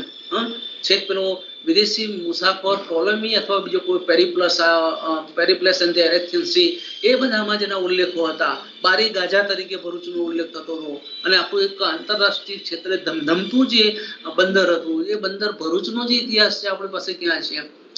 આટલું એક ગૌરવવંતું બંદર કદાચ મારા ખ્યાલથી ઉત્તર ભારતમાં કોઈ જગ્યા હોય, ઇવન બંગાળમાં હોય, તો એના ઇતિહાસકારો જે છે આ ભરૂચને પોતાના લેખનમાં લાવ્યા વગર ના રહી શકે એમ. ખંભાત વિશે લખાયેલું છે પણ બધું છૂટું છવાયું લખાયેલું છે. એક સુગ્રથિત ફોર્મમાં જે ખંભાતનો ઇતિહાસ જે છે એ નથી આવી શકો. વર્ષો પહેલા આપણા રત્નમણીરાવ જોટે એમણે ખંભાતનો ઇતિહાસ 1935ના વર્ષે લખ્યો હતો. પણ એ આખો જે ઇતિહાસ છે એ મોટે ભાગે સ્ટેટના આશ્રય, રાજ્યની આર્થિક મદદથી લખાયો હતો. અને અગત્યની વસ્તુ એ છે કે એ પોતે બેસિકલી ઇતિહાસકાર નહોતા. રત્નમણીરાવ જોટે પ્રોફેશનલ હિસ્ટોરિયન જેને કહેવાય એ નહોતા, પણ એ પોતે કાપડના વેપારી હતા. એટલે એમની ઘણી બધી મર્યાદાઓ હોય, પણ તેમ છતાં એમણે દળદાર પુસ્તક લખેલું છે. પણ એ પુસ્તક છે મોટે ભાગે તમે બાય એન્ડ લાર્જ જેને કહેવા જાઓ તો એ એક ટ્રાન્સલેશન અથવા એક અનુવાદ પ્રકારનું જે પુસ્તક છે એ ખંભાતનો ઇતિહાસ છે. ત્યાં મોટાભાગના જે એના લખાણો છે એ બોમ્બે ગેજેટર હોય કે મીરાતે સિકંદર કે એમાંથી એવા 8-10 પુસ્તકોના આધારે આવ્યું છે. પણ જેને તમે આજે બંદરને લગતા જે બ્રિટિશ કાળ દરમિયાન કે કોઈ મુઘલ કાળ દરમિયાન કે મરાઠી સમય દરમિયાન જે દસ્તાવેજોનું જે સર્જન થયું છે, તેના વેપારીઓ છે, તેની લેવડ દેવડ છે, તેના વહાણો છે, વહાણોની ટેકનોલોજી છે, તો એ બધી જે બાબતો છે એ ખંભાતના ઇતિહાસમાં નથી થયું. અને એવું જ એક છે ભાવનગર સ્ટેટ, ભાવનગર બંદર, કે ભાવનગર બંદરનો પણ ઇતિહાસ નથી લખાયો. અમારા સિરીનબેન મહેતાએ એક નાનકડો લેખ વર્ષો પહેલા ભાવનગર પોર્ટ ઉપર લખેલો, પણ એના સિવાય ભાવનગર ઉપર કશું છે નહીં. સિવાય કે પીજી બોરાડ સાહેબે ચોપડી લખી છે ભાવનગર રાજ્યનો ઇતિહાસ, એમાં થોડી ઘણી વિગતો હોઈ શકે એમ. પણ એક ફૂલ લેન્થ પુસ્તકના સ્વરૂપમાં ભાવનગર બંદરનો ઇતિહાસ એ નથી મળી શક્યો. એવું જ એક બંદર છે કે જે લગભગ 1850 સુધી ચાલુ હતું, ધોલેરા. અને આજે સરકાર ફરીથી એને ડેવલપ કરવા માટેનો પ્રયત્ન કરી રહી છે, ધોલેરા. તો એ ધોલેરાનો ઇતિહાસ પણ આપણી પાસે નથી. અને આ તો મેં ઉપર છેલ્લા નામ દીધા. બાકી આમ તમે છે કચ્છથી લઈ અને સાઉથ ગુજરાતમાં વલસાડ સુધી જાઓ તો અનેકની સંખ્યામાં ગુજરાતમાં બંદરો છે. પણ એ બંદરો વિશે એવો આધારભૂત ઇતિહાસ લખાયો નથી. મહેતા સાહેબે ગુજરાત અને દરિયો લખ્યો, શિવપ્રસાદ રાજગોરે ગુજરાતના વહાણવટાનો ઇતિહાસ લખ્યો એમ. પણ એક સેપરેટ બંદર તરીકે કે આ બધા બંદરો છે પીએચડી કક્ષાનું કે સ્વતંત્ર પુસ્તક થઈ શકે એ પ્રકારનો ઇતિહાસ ધરાવે છે, તો એ આપણા ઇતિહાસમાં આવવું જોઈએ. તો આ એક કામ કરવા જેવું છે. અને દરિયાનો ઇતિહાસ અથવા બંદરોનો ઇતિહાસ એટલે માત્ર આ નહીં, બંદરો, વેપારીઓ, લેવડ દેવડ, વહાણો, ટેકનોલોજી એ નહીં, પણ સાથે સાથે ગુજરાતમાં ઘણી બધી દરિયા સાથે સંકળાયેલી કોમો છે, કાસ્ટ છે, કોમ્યુનિટીઝ છે કે જેમનું જે ઉદર પોષણ જે છે દરિયા દ્વારા થતું હતું. દાખલા તરીકે સૌરાષ્ટ્રના પેલા ખારવાઓ છે, પછી કાંજી માલમ જે કોમ્યુનિટીનો હતો એ માણસ, એ ઉપરાંત સૌરાષ્ટ્રમાં ઘણી બધી કોમ્યુનિટી છે કે જેમનું જીવન દરિયા સાથે સંકળાયેલું છે. તો એ દરિયાઈ કોમોનો જે ઇતિહાસ છે, ઇતિહાસ ક્યાં છે? એ સાહિત્યમાં થોડી ઘણી વાતો છે. દાખલા તરીકે ગુણવંતરાય આચાર્ય દરિયાલાલમાં લખ્યું હોય કે ઝવેરચંદ મેઘાણી લખ્યું હોય કે લોક સાહિત્યમાં થોડીક વાતો હોય, એ વાતો ઠીક છે. પણ એ દરિયાઈ કોમ્યુનિટી જે છે એનો ઇતિહાસ લખવા માટેની તાતી જરૂર છે. આ વાત હું એટલા માટે કરી રહ્યો છું કે આજે વિજ્ઞાન અને ટેકનોલોજીનો જમાનો છે. એ પહેલા આજથી લગભગ 400 500 600 કે 1000 વર્ષ પહેલા આ જે દરિયાઈ કોમ્યુનિટી હતી એ દરિયા ખેડવા લોકો નીકળી પડતા હતા એમ કે બળેના દિવસે રક્ષાબંધનના દિવસે દરિયાને નાળિયેર અર્પણ કરી અને પછી એ દરિયાદેવ અમારી રક્ષા કરજે એમ કરીને નીકળી પડે અને છેક સાઉથ આફ્રિકા સુધી અને એના કરતા પણ આગળ 2-3 મહિના સતત એ લોકો દરિયામાં રહે અને દરિયા સાથે એક પ્રકારનું સમાયોજન કરી અને જીવી જણતા હતા. એ પ્રજા કેવી હોય એમ અને આ જે દ્વારકા અને ઓખામંડળના જે વાઘેરો છે એમની આખી દરિયા ખેડવા માટેની જે આખી પરંપરા છે એના માટે તો શું કહેવું એમ. આપણા એક ઓખામંડળના વાઘેરો કરીને પુસ્તક લખાયું છે, મને વાંચવાનું સદભાગ્ય મળ્યું હતું. તો એમણે આ આખી જે કોમ છે એની ગ્લોરી, એની ગૌરવવંતી જે પરંપરાઓ છે એના વિશે વાત કરી છે કે એક વાઘેર જ્યારે દરિયામાં પોતાનું વહાણ લઈને જાય અને દરિયાનું પાણી બદલાય પછી તરત જ એને ખબર પડી જાય કે અહીંયા એટલાન્ટિક મહાસાગર પૂરો થયો છે અને અહીંયા પેસિફિક મહાસાગર શરૂ થયો છે, અહીંયા અરબી સમુદ્ર પૂરો થયો છે અને અહીંયા હિન્દ મહાસાગર શરૂ થયો છે, અહીંયા કચ્છનો અખાત પૂરો થયો છે અને બીજો દરિયાનું પાણી શરૂ થયું છે. હવે આ આખું જે નોલેજ છે, ટ્રેડિશનલ નોલેજ, આ કોમ્યુનિટીને કોણે આપ્યું? દિવસોના દિવસો અને મહિનાઓના મહિનાઓ દરિયામાં એ રાખવાના અને આકાશની સ્થિતિ જોઈ અને સૂર્ય, ચંદ્ર અને તારાઓની સ્થિતિ જોઈ અને એ લોકો પોતાનો રસ્તો નક્કી કરતા હતા. સમય કેટલો થયો છે, આ દિશા કઈ છે, એ ટ્રેડિશનલ આખું સાયન્સ અને ટેકનોલોજી નોલેજ એ આપણે આ બધી વસ્તુઓ લાવવાની જરૂર છે. એટલે દરિયાઈ કોમો જે છે બહુ જ રોમાંચક વિષય છે અને કોઈ દરિયાકાંઠે વસતો હોય એવો એક અધ્યાપક એને આ બધી બાબતો પકડી લેવા જેવી છે. એ પછી એક બીજો અગત્યનો મુદ્દો છે ગુજરાતના ઇતિહાસમાં અવગણાયેલો અને એ મુદ્દો છે શિક્ષણનો ઇતિહાસ, હિસ્ટ્રી ઓફ એજ્યુકેશન. એટલે એનો અર્થ એવો નથી કે ગુજરાતમાં એજ્યુકેશનનો ઇતિહાસ લખાયો નથી, પણ મેં અહીંયા ખાસ નોંધ કરી છે કે ગુજરાતમાં અત્યાર સુધીમાં શિક્ષણનો ઇતિહાસ જે પણ લખાયો છે એ નોન હિસ્ટોરિયન્સે લખેલો છે. નોન હિસ્ટોરિયન એટલે ઇતિહાસકારો દ્વારા નથી લખાયો. દાખલા તરીકે એક કવિ કાંત હતા આપણા મણિશંકર રત્નજી ભટ્ટ, અને એમણે શિક્ષણનો ઇતિહાસ લખ્યો છે, પણ એ કઈ ઇતિહાસની શિસ્ત સાથે લખાયેલો ઇતિહાસ નથી. એ ઉપરાંત બીજા ઘણા બધા નાના નાના પુસ્તકો હતા અને આપણે મોટે ભાગે શિક્ષણનો ઇતિહાસ છે એ તો એજ્યુકેશન ડિપાર્ટમેન્ટને હવાલો કરી નાખ્યો છે. એટલે બીએડ કે એમએડ કે એના જે અધ્યાપકો કે એના જે વિદ્યાર્થીઓ હોય એ શિક્ષણનો ઇતિહાસ લખે એવું નથી હોતું. એટલે આપણો મેં તમને અગાઉ પણ વાત કરી છે કે હિસ્ટ્રી જે છે એના દાયરામાંથી કશું જ બાકાત નથી. કોઈ પણ જે બાબત છે એ ઇતિહાસના અભ્યાસનો વિષય બની શકે છે. એની કન્ડિશન માત્ર એટલી છે કે તમે ઇતિહાસ જ્યારે કહો છો ત્યારે એ સમય અને સ્થાનના પરિપ્રેક્ષ્યમાં વૈજ્ઞાનિક પદ્ધતિથી લખાયેલો માનવ ભૂતકાળ હોવો જોઈએ.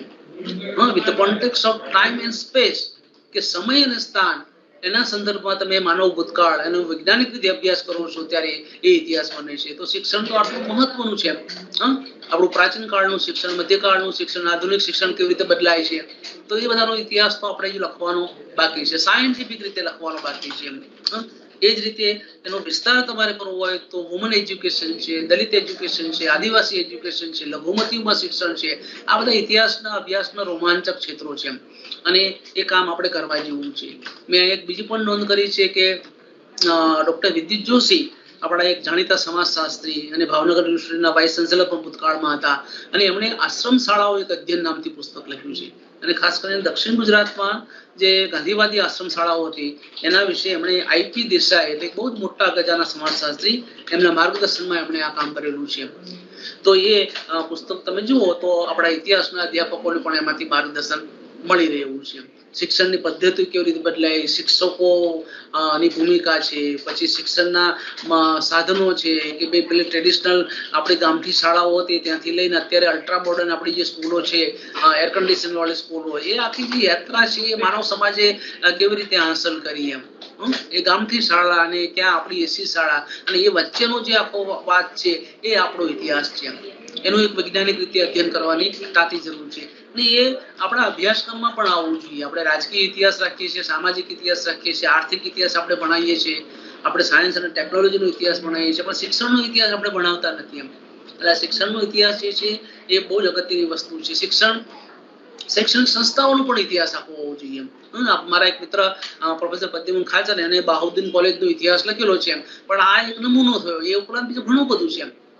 દાખલા તરીકે રાજકુમાર કોલેજ રાજકોટમાં હતી, એ જ રીતે ભાવનગરમાં સામળદાસ કોલેજ હતી, અમદાવાદની ગુજરાત કોલેજ છે, પછી ગુજરાત વર્નાક્યુલર સોસાયટી છે, ત્યાં એમટીબી કોલેજ છે સુરતમાં, એ ઉપરાંત બીજી પણ દરેક જિલ્લામાં એક એક શૈક્ષણિક સંસ્થા હોય છે અને એક લાંબો ભૂતકાળ ધરાવતી હોય છે. તો એનો જે ઇતિહાસ છે એ પણ ઇતિહાસના અભ્યાસનો અગત્યનો ભાગ છે અને એ તદ્દન વણખેડાયેલું, પેલું બધું અગાઉ મેં તમને વાત કરી એમાં તો થોડું ઘણું કામ થયેલું હશે, પણ આ બધું જે છે એ વણખેડાયેલું છે અને ઇતિહાસના અધ્યાપકોએ, ઇતિહાસકારોએ આ એક ઉપાડી લેવા જેવો ઉપક્રમ છે. કારણ કે તમે અને હું આપણા બ્રેડ બટર જેમાં રહેલા છે, તો એ શિક્ષણના રૂટ્સ કયા છે, એ શિક્ષણની જે આખી યાત્રા છે, એ યાત્રા તબક્કાઓ વટાવતી અહીં સુધી કેવી રીતે પહોંચી, એ જાણવા માટેનો પ્રયાસ, એ સંશોધન કરવા માટેનો જે પ્રયાસ છે, એ ઇતિહાસના અધ્યાપકો નહીં કરે તો બીજા કોણ કરશે? એટલે આ શિક્ષણનો ઇતિહાસ એ પકડી લેવા જેવું એક બહુ જ મહત્વનું ક્ષેત્ર છે. એ પછી એક સાંસ્કૃતિક ઇતિહાસ ગુજરાતનો, આ બહુ એક થોડુંક જેને શું કહેવાય કે સંશોધકો સમજતા નથી એ પ્રકારની આખી વાત છે સાંસ્કૃતિક ઇતિહાસ. અને એમાં ઘણી બધી વાતો એવી છે કે જે ગુજરાતમાં હજુ આવવાની બાકી છે. દાખલા તરીકે ગુજરાતની જ્ઞાતિઓ, અમે તો હમણાં ગુજરાત યુનિવર્સિટીમાં આવી ગુજરાતની જ્ઞાતિઓને લઈ અને વિદ્યાર્થીઓને પીએચડી કક્ષાના સંશોધનો પણ કરાવીએ છીએ. પણ ગુજરાતની જ્ઞાતિઓ એ બહુ જ એક રોમાંચક ક્ષેત્ર છે. આમ તો બેસિકલી એ સમાજશાસ્ત્ર સાથે સંકળાયેલી વસ્તુ છે કે સમાજશાસ્ત્રમાં એ લોકો એને સંસ્થા ગણે છે, પણ જ્ઞાતિ જે છે, જ્ઞાતિ પણ માનવ સમાજને અસર કરનારું એક બહુ જ મહત્વનું પરિબળ હતું. તો એ જ્ઞાતિ વિશે કેમ ઇતિહાસ ના લખીશું? પણ જે રીતે મેં હમણાં વાત કરી પ્રોફેસર પ્રદ્યુમન ખાચરની કે એમણે પોતાની જ્ઞાતિ કાઠી અને કાઠીઓ ઉપરથી કાઠી અને કાઠીઓ અને કાઠિયાવાડ એ નામનું પુસ્તક લખ્યું છે. ગુજરાતમાં ઘણી બધી જ્ઞાતિઓ છે. દાખલા તરીકે નાગર જ્ઞાતિ છે, બ્રહ્મક્ષત્રિય જ્ઞાતિ છે, દલિત જ્ઞાતિઓ છે, બીજી કોઈ જ્ઞાતિઓ હોય છે. તો એનો ઇતિહાસ લખવા માટેની ભરપૂર જે શક્યતાઓ છે એ શક્યતાઓ ત્યાં પડેલી છે. વસ્તુ યાદ રાખવાની કે જયારે તમે જ્ઞાતિની વાત કરો ત્યારે એમાં બે વસ્તુ થાય, એક તો જ્ઞાતિ ઇતિહાસ થાય અને બીજો જ્ઞાતિવાદી ઇતિહાસ થાય. આપણે જ્ઞાતિવાદી ઇતિહાસ અને કાસ્ટિસ્ટ હિસ્ટ્રી નથી લખવાનું, પણ કાસ્ટ હિસ્ટ્રી લખવાનું છે. એટલે જ્ઞાતિ ઇતિહાસ અને જ્ઞાતિવાદી ઇતિહાસ એ વસ્તુ જુદી છે. કારણ કે આપણે હિસ્ટ્રીમાં એક બહુ જ અગત્યની વસ્તુ એ છે કે હિસ્ટોરિયન્સ શુડ બી ઓબ્જેક્ટિવ. ઇતિહાસકાર વસ્તુલક્ષી હોવો જોઈએ. એ પોતે જે ડેટા પ્રાપ્ત થાય છે એ ડેટાના આધારે એને ઇતિહાસ લખવાનો છે. એટલે એને જ્ઞાતિવાદી નથી બનવાનું, એને કાસ્ટિસ્ટ નથી બનવાનું, પણ કાસ્ટ હિસ્ટ્રી લખવાનો છે. ભલે પોતાના જ્ઞાતિનો ઇતિહાસ કેમ નથી લખતા. એટલે આ એક બહુ જ મહત્વનું ક્ષેત્ર ગુજરાતની જ્ઞાતિઓ. એમ તમને આશ્ચર્ય થશે, આપણે કવિ દલપતરામ ધીરે ધીરે સુધારવાનો સાર, એમણે છેક 1865માં ગુજરાતની જ્ઞાતિ નિબંધ એ નામની ચોપડી લખી છે. એમણે લગભગ 80 થી 90 પાનાની ચોપડી છે. તો વિચાર કરો કે આપણે કેટલા પાછળ છીએ એમ. અને દરેક જ્ઞાતિનો ઇતિહાસ, એનું સામાજિક બંધારણ, એમાં ઉચ્ચ નીચનો ક્રમ ને આ બધું શું છે એની વાત આ કવિ દલપતરામ આજથી લગભગ 145 વર્ષ પહેલા આપણને કરીને ગયા છે. પછી દરિયાઈ કોમની વાત કરી તો એ મેં વાત કરેલી જ છે આગળ. તો એ પણ એક ઇતિહાસના અભ્યાસનું એક રોમાંચક ક્ષેત્ર છે, પણ વણખેડાયેલું છે.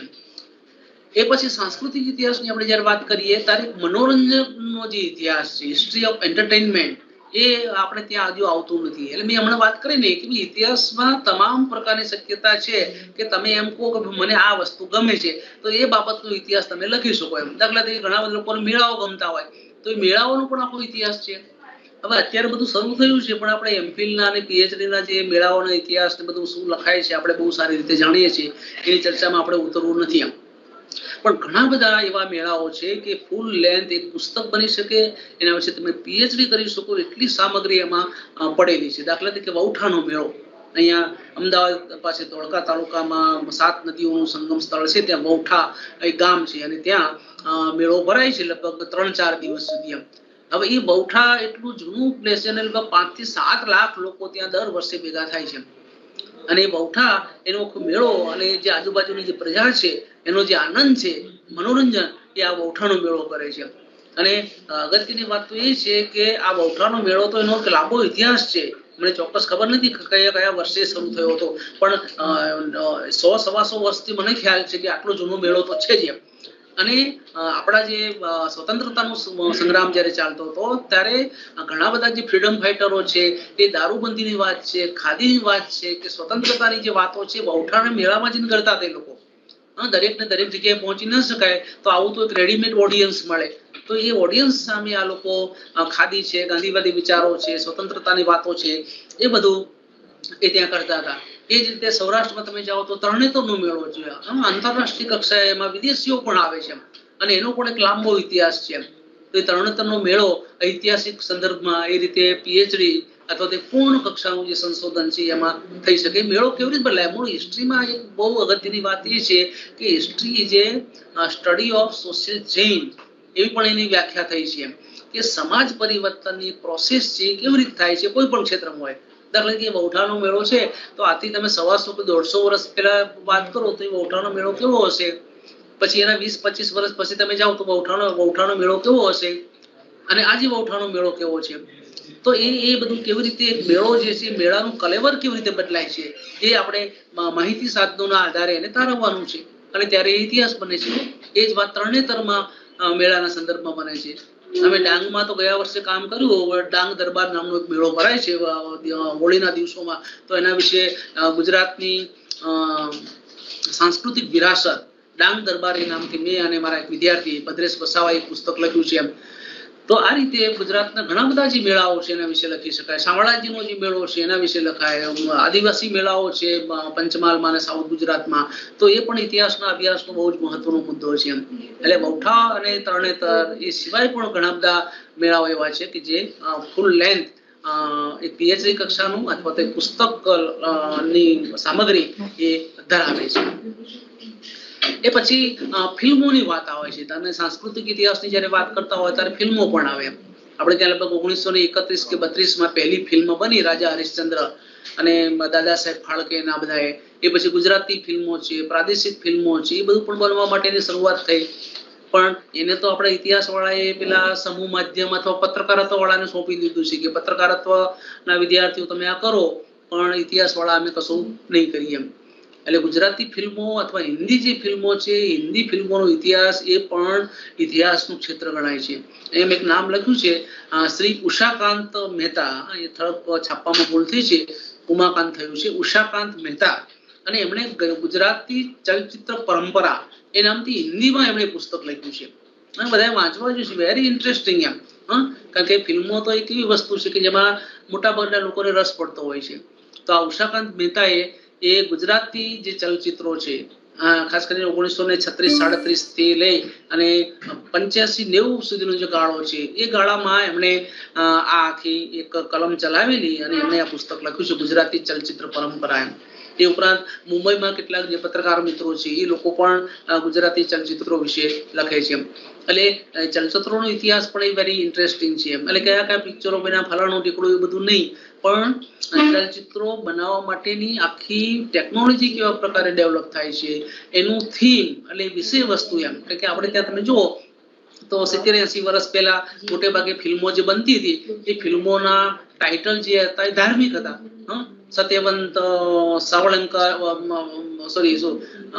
નળ દમયંતી છે કે એવા કોઈ ધાર્મિક છે કે મહાદેવ ઉપર, પાર્વતી ઉપર કે બીજા કોઈ જે દેવ દેવસ્થાનો હતા એના વિશે મોટે ભાગે પિક્ચરો બનતી હતી. એ પછી એ પિક્ચરો મોટે ભાગે સામાજિક મુદ્દાઓ ઉપર આવી અને અત્યારે આ બધું એક બાજુ હડસેલાઈ ગયું છે અને સાંપ્રત જે સમસ્યાઓ છે, પછી ઇતિહાસ છે, એ બધા ઉપર આવે છે. તો એ માનવ સમાજની જે આખી સમજ છે એ over of period of time એ કેવી રીતે બદલાય છે અને એનું બેસ્ટ રિફ્લેક્શન છે એ ગુજરાતી ચલચિત્રો છે, હિન્દી ચલચિત્રો છે, ફિલ્મો છે. તો એ આખો એક અભ્યાસનો બહુ મહત્વનો મુદ્દો છે. એનું કન્ટેન્ટ કેવી રીતે બદલાય છે. એક સમય તો આપણે ત્યાં એવો હતો કે મહિલાઓ જે હતી એ એમાં ભાગ નહોતી લેતી. એમાં નાટકો હોય છે કે પછી ચલચિત્રો હોય છે એમાં અભિનય માટે મોકા મળે તો પણ નહોતી કરતી, કારણ કે સમાજના ઘણા બધા જે રિસ્ટ્રિક્શન્સ છે એ બહેનો ઉપર હતા એમ. પણ પછી એ રિસ્ટ્રિક્શન ધીમે ધીમે હટતા ગયા. તો એવા કયા પરિબળો હતા કે એ રિસ્ટ્રિક્શન હટતા ગયા? અને આજે તો તમે જુઓ કે સેંકડોની સંખ્યામાં યુવાનો અને યુવતીઓ છે મુંબઈમાં ઠલવાય છે અને એ પોતાને ભવિષ્યના શાહરૂખ ખાન કે ભવિષ્યના ઐશ્વર્યા રાય તરીકે જુએ છે. તો એ યાત્રા જે છે કેવી રીતે હાંસલ થઈ? એક સમયે એક રિસ્ટ્રિક્શન હતું કે સામેથી લોકો ઓફર કરતા હતા, પણ તેમ છતાં બહેનો છે અથવા તો પુરુષો પણ એમ કે આ એક આદર્શ સ્થિતિ નહોતી ગણાતી. ફિલ્મોમાં ભાગ લેવો કે નાટકમાં કામ કરવું એ કોઈ પણ મા બાપ પસંદ નહોતા કરતા કે પોતાના છોકરાઓ આમાં જાય એમ. અને અત્યારે તો સામેથી એના માટેનું પ્રોત્સાહન જે છે એ ખુદ પેરેન્ટ્સ તરીકે આપવામાં આવે છે. તો આ આખી જે યાત્રા છે પેલા રેસ્ટ્રિક્શન થી લઈ અને આજે આ મુક્ત વાતાવરણ, એની વચ્ચેનો આખો જે ગાળો છે ધેટ ઇઝ હિસ્ટ્રી છે. અને એને તમને એમ થાય કે આમાં સોર્સ ક્યાંથી મળે, આના માટેનો ડેટા ક્યાં મળે? ડેટા તો શોધવો જ પડે, પુષ્કળ પ્રમાણમાં ડેટા મળે. આ ઉષાકાંત મહેતાએ કેવી રીતે ડેટા ભેગો કર્યો? તો એને ઘણા બધા ફિલ્મને લગતા જે મેગેઝિનો છે એ મેગેઝિનો એમને ઉથલાવ્યા. આ ટાઈમ્સ ઓફ ઇન્ડિયા હોય કે ગુજરાત મિત્ર હોય કે જૂના જે પ્રજાબંધુ છે કે સંદેશ છે કે એવા બધા જે છાપાઓ છે, એ છાપાઓમાંથી એમણે આ બધી માહિતી સામગ્રી ભેગી કરી. એ ઉપરાંત જૂના માણસો કે 70-80 વર્ષ કે 90 વર્ષના માણસો હોય એની સાથે સાક્ષાત્કાર કર્યા, એમની સાથે ઇન્ટરવ્યુઝ કર્યા અને એ ઇન્ટરવ્યુઝ માંથી પછી વિગતો એમણે પ્રાપ્ત કરેલી છે. એટલે ડેટા કોઈ બાબતમાં નથી મળતો એ એક બહાનું એક એક્સક્યુઝ કરતા વધારે કશું નથી એમ. એ ઉપરાંત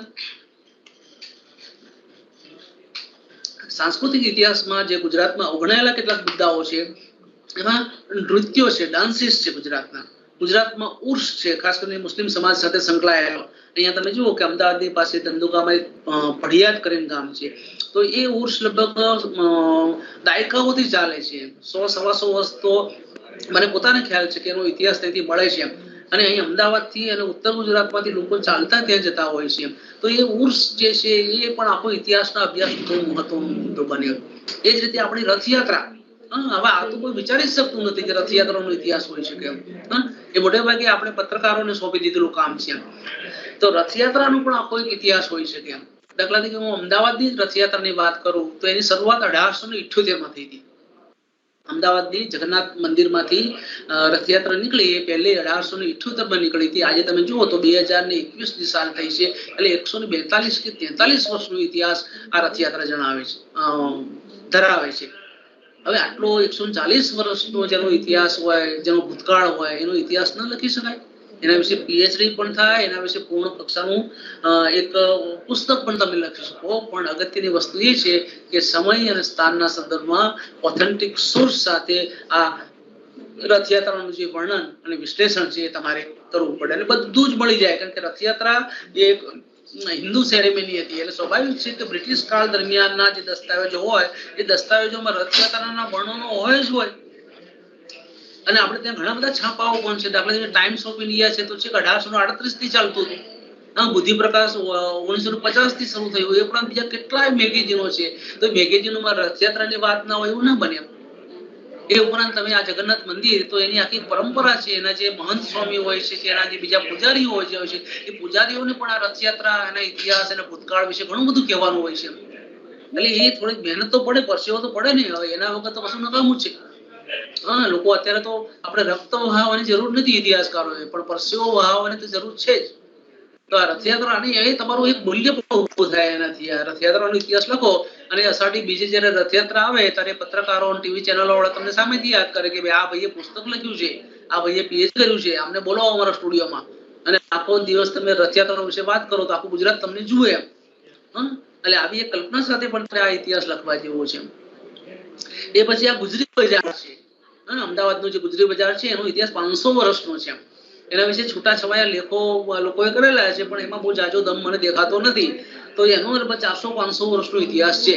જે અકબરના સમયથી આ શરૂ થયું. મિરાતે અહેમદી, મિરાતે સિકંદરી, અને આ બધામાં આ અમદાવાદની ગુજરી બજારના ઉલ્લેખો છે.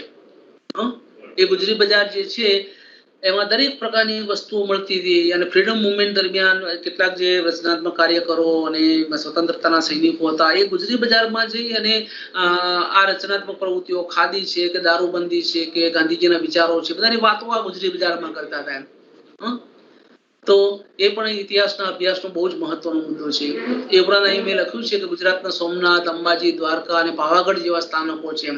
એટલે ધાર્મિક સ્થાનકો તો ખરા જ, પણ સાથે સાથે એક આખું એક ઇન્ટરેક્શનનું જે માધ્યમ છે, એક સામાજિક મેળાવડાના આ બધા સ્થળો છે, તો એનો પણ એક રોમાંચક ઇતિહાસ છે. દાખલા તરીકે સોમનાથની તમે વાત કરો તો સોમનાથમાં તો છે ઉત્તર ભારતમાં અને મહારાષ્ટ્રમાંથી લોકો ત્યાં મહાદેવના દર્શન કરવા માટે આવે છે. તો એવી કેવી આસ્થા છે અને એવા કયા આકર્ષણ છે કે વર્ષોથી લોકો ત્યાં અહીંયા આવ્યા કરે છે. તો એ સોમનાથ લખાયું છે એના વિશે. દાખલા તરીકે આપણા રત્નમણેરો જોટે છે તો એમને સોમનાથ વિશે ચોપડી લખી છે, દ્વારકા વિશે પણ લખાયેલું છે, પાવાગઢ વિશે પણ થોડું ઘણું લખાયું છે. પણ હું આજે એક શાસ્ત્રીય સંદર્ભમાં અથવા તો એક ઇતિહાસની વૈજ્ઞાનિક સમજ સાથે જે ઇતિહાસ લખાવો જોઈએ એ નથી લખાયો. એ પછી એક બહુ જ મહત્વનો મુદ્દો છે. હું મારા મિત્ર પ્રદ્યુમન ખાચરને પણ વારંવાર કહું છું કે ગુજરાતની બહારવટા પ્રવૃત્તિનો જે ઇતિહાસ છે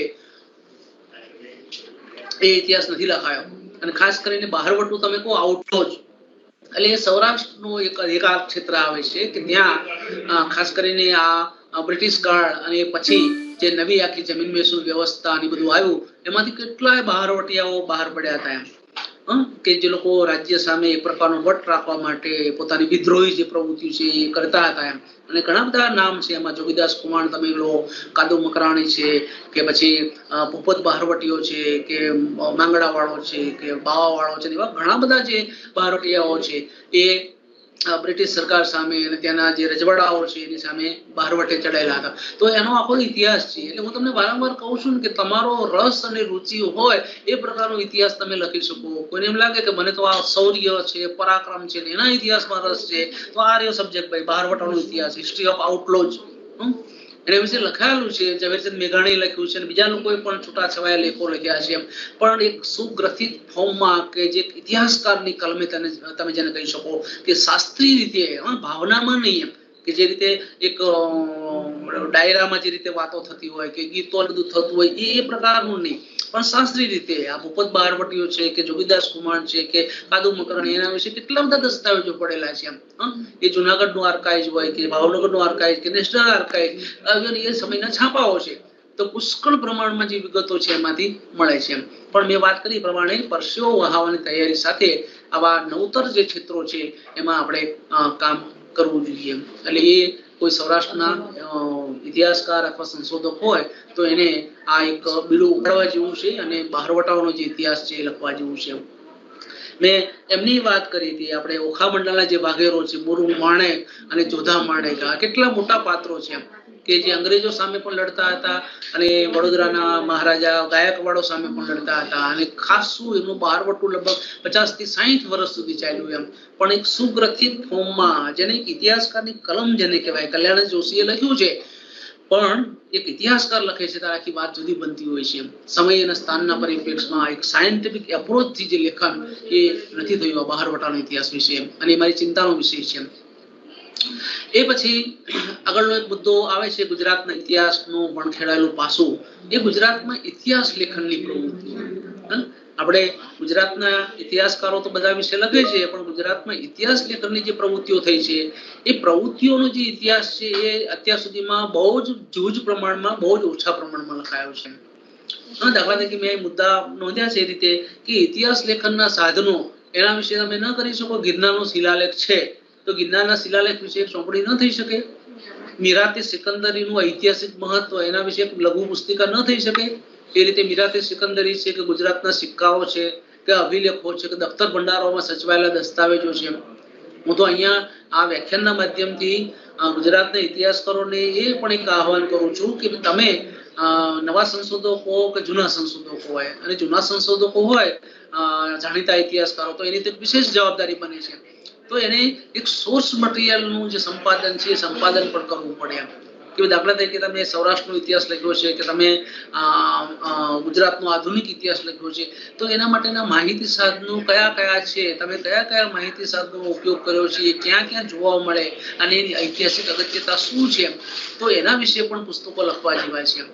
આપણે નેશનલ આર્કાઇવ ઓફ ઇન્ડિયા એમણે source material for the history of freedom movement in India એ નામના ઘણા ભાગો બહાર પાડ્યા છે. અને એમાં એ દસ્તાવેજો અને દસ્તાવેજોનું પાછું વિવેચન, કારણ કે મેં તમને અગાઉ પણ વાત કરી છે કે historical documents is self not history, પણ એ દસ્તાવેજોનો ઇતિહાસકાર શું કરે છે એમાંથી ઇતિહાસ ઉભો થાય છે. તો એ રીતે આ બધું કામ કરવા જેવું છે. દાખલા તરીકે મીરાતે અહેમદી ઇતિહાસ લેખનના સાધન તરીકે હવે આવો દળદાર ગ્રંથ છે, એનું વિવેચન તમે કરો તો એટલો દળદાર ઇતિહાસ તૈયાર થાય અને સાથે સાથે એના સમકાલીન બીજા જે સાધનો હોય છે એની સાથે સરખામણી કરી અને નિરાંતે એમાંથી શું સાચું છે, શું ખોટું છે, શું વિશ્વસનીય છે, શું અવિશ્વસનીય છે, આ બધી વાતો એમાં થઈ શકે. એ રીતે મીરાતે સિકંદરી છે. ઉપરાંત બીજા ઘણા બધા પુસ્તકો છે કે જેમાં તમે આ પ્રકારનું કરી શકો. આ બધા એમફિલ અને પીએચડી ના વિષયો છે. તો એ ઇતિહાસ લેખનના માહિતી સાધનો એ થઈ શકે એમ. દાખલા તરીકે સૌરાષ્ટ્રના ઇતિહાસના માહિતી સાધનો, હું ખાચર સાહેબને કાયમ કહું છું કે તમે આના વિશે પુસ્તક લખો, સૌરાષ્ટ્રના ઇતિહાસના માહિતી સાધનો, કે આ પુરાતત્વી છે, આટલા સિક્કાઓ છે, આટલા અભિલેખો છે, આટલી હસ્તપ્રતો છે, એના પર આટલા પુસ્તકો લખાયા છે, એવી 4-5 ચેપ્ટરો કરો તો 300-400 પાનું સરસ પુસ્તક થાય. તો એ એક કામ તાબડતોબ આપણે કરવા જેવું છે. ઇતિહાસકારોનું યોગદાન, જો આ એક બહુ જ મોટું અવગણાયેલું ક્ષેત્ર છે. એટલે નાનું મોટું લોકોએ કરેલું છે, પણ ઇતિહાસકારનું એક સાચા અર્થમાં જેને યોગદાન કહેવાય એ યોગદાન આપણે મને એમ લાગે છે કે નગુણા માણસો છે. રીતે એમ ઘણા થયું છે નાના મોટા પાયા ઉપર એમ, પણ આટલા બધા લોકો જે છે એ ઇતિહાસ લખતા હોય અને પોતાની આખી જિંદગી જે લોકો ઇતિહાસને સમર્પિત કરી દેતા હોય તો એના વિશે એનું નહીં લખવાનું, એના વિશે એનું જીવન એને કહેવાનું. આ તમે સાહિત્યમાં જુઓ, એક કવિ 5-10 વર્ષ સુધી કવિતાઓ લખતો હોય અને 10-12 કાવ્ય સંગ્રહ લખ્યા હોય તો એના વિશે આખું પુસ્તક તૈયાર થતું હોય છે, એના વિશે પીએચડી થતું હોય છે. હવે એના કરતા ઇતિહાસકારોનું કામ તો કેટલું અગત્યનું છે. આ મકરંદ મહેતાનું ઇતિહાસ લેખનમાં પ્રદાન, દુર્ગાશંકર શાસ્ત્રીનું ઇતિહાસ લેખનમાં પ્રદાન, હરિપ્રસાદ શાસ્ત્રીનું ઇતિહાસ લેખન, એવા પુસ્તકો ન થઈ શકે?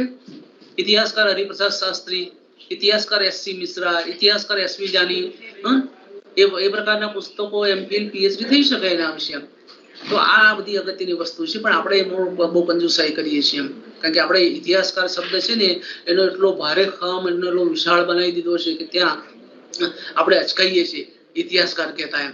પણ જે ઇતિહાસ લખે છે, જેને પોતાનું જીવન ઇતિહાસને સમર્પિત કર્યું છે, ઇતિહાસ સંશોધનને, એ બધા ઇતિહાસકાર કહેવાય. એટલે આપણે જરા વ્યાખ્યા થોડીક વિસ્તૃત કરવાની જરૂર છે. હું તો એના કરતા પણ થોડોક ઉદાર બનું છું કે જે પીએચડી નું સંશોધન કરે એ બધા ઇતિહાસકારો એમ. એટલે કે એમાં ઇતિહાસકારને પાછળ પૂછડું નથી આવતું એમ, પણ આ એક કામ કરવા જેવું છે. અને એ જ રીતે દાખલા તરીકે સૌરાષ્ટ્રમાં ઇતિહાસ લેખન, ગુજરાતમાં ઇતિહાસ લેખન, ઇવન એવું પણ થઈ શકે દાખલા તરીકે ગુજરાતના ઇતિહાસ લેખનમાં ગુજરાત ઇતિહાસ પરિષદનું યોગદાન, એ રીતે સૌરાષ્ટ્ર ઇતિહાસ પરિષદ કે કચ્છ ઇતિહાસ પરિષદ એનું શું યોગદાન છે ઇતિહાસ લખવામાં, તો એ પણ પુસ્તકોના વિષયો, પીએચડીના વિષયો બની શકે છે. એટલે આ ગુજરાતમાં હિસ્ટોરિયોગ્રાફીના સંદર્ભમાં આ એક કામ આપણે કરવા જેવું છે. અને એક છેલ્લા કેટલાક મુદ્દાઓ છે મારી સામે, એ છે કે બદલાતા જતા જમાનાની જરૂરિયાત પ્રમાણેનું ઇતિહાસ લેખન. કારણ કે મેં તમને વાત કરી છે વારંવાર કે જ્યાં સુધી તમે જમાના સાથે તાલ નહીં મિલાવો ત્યાં સુધી ઇતિહાસના લેવલ નથી આવવાના. એનું કારણ એ છે કે આજનું 80% રાજકારણ અને 100% પત્રકારત્વ આ ઇતિહાસ ઉપર ડિપેન્ડ છે. કે રાજકારણને પણ ઇતિહાસ વગર નથી ચાલ્યું અને પત્રકારત્વ પણ ચાલ્યું નથી એમ. પણ આપણે ઇતિહાસકારો જે છે એમાંથી જે ક્રેડિટ આપણે મેળવી જોઈએ એ ક્રેડિટ આપણે નથી મેળવી શકતા એમ. અને ઇતિહાસની વાતો કરી અને ભૂતકાળની વાતો કરી અને બીજી ડિસિપ્લિનના જે લોકો છે વધારે પોતાની ક્રેડિટ ઊભી કરે છે. તો ઇતિહાસ વાળાએ આ બદલાતા જમાનાની જરૂરિયાત પ્રમાણેનું ઇતિહાસ લેખન કરવું પડશે. દાખલા તરીકે અત્યારે તમે જૂના જમાનાના જે વિષયો છે એ લઈને તમે ચાલશો તો કશું જ થવાનું. પણ પર્યાવરણનો ઇતિહાસ છે, વિજ્ઞાન અને ટેકનોલોજીનો ઇતિહાસ છે, સ્થળાંતરોનો ઇતિહાસ છે, ડાયાસ્પોરા એટલે કે એક દેશમાંથી બીજા દેશોમાં તમે જાઓ છો, વસાહત એ કરો છો તમે, તો એનો આખો ઇતિહાસ છે. વ્યવસ્થાપન, મેનેજમેન્ટ, આજનો જે જમાનો છે મેનેજમેન્ટનો જમાનો છે, તો મેનેજમેન્ટનો પણ પોતાનો ઇતિહાસ ના હોઈ શકે.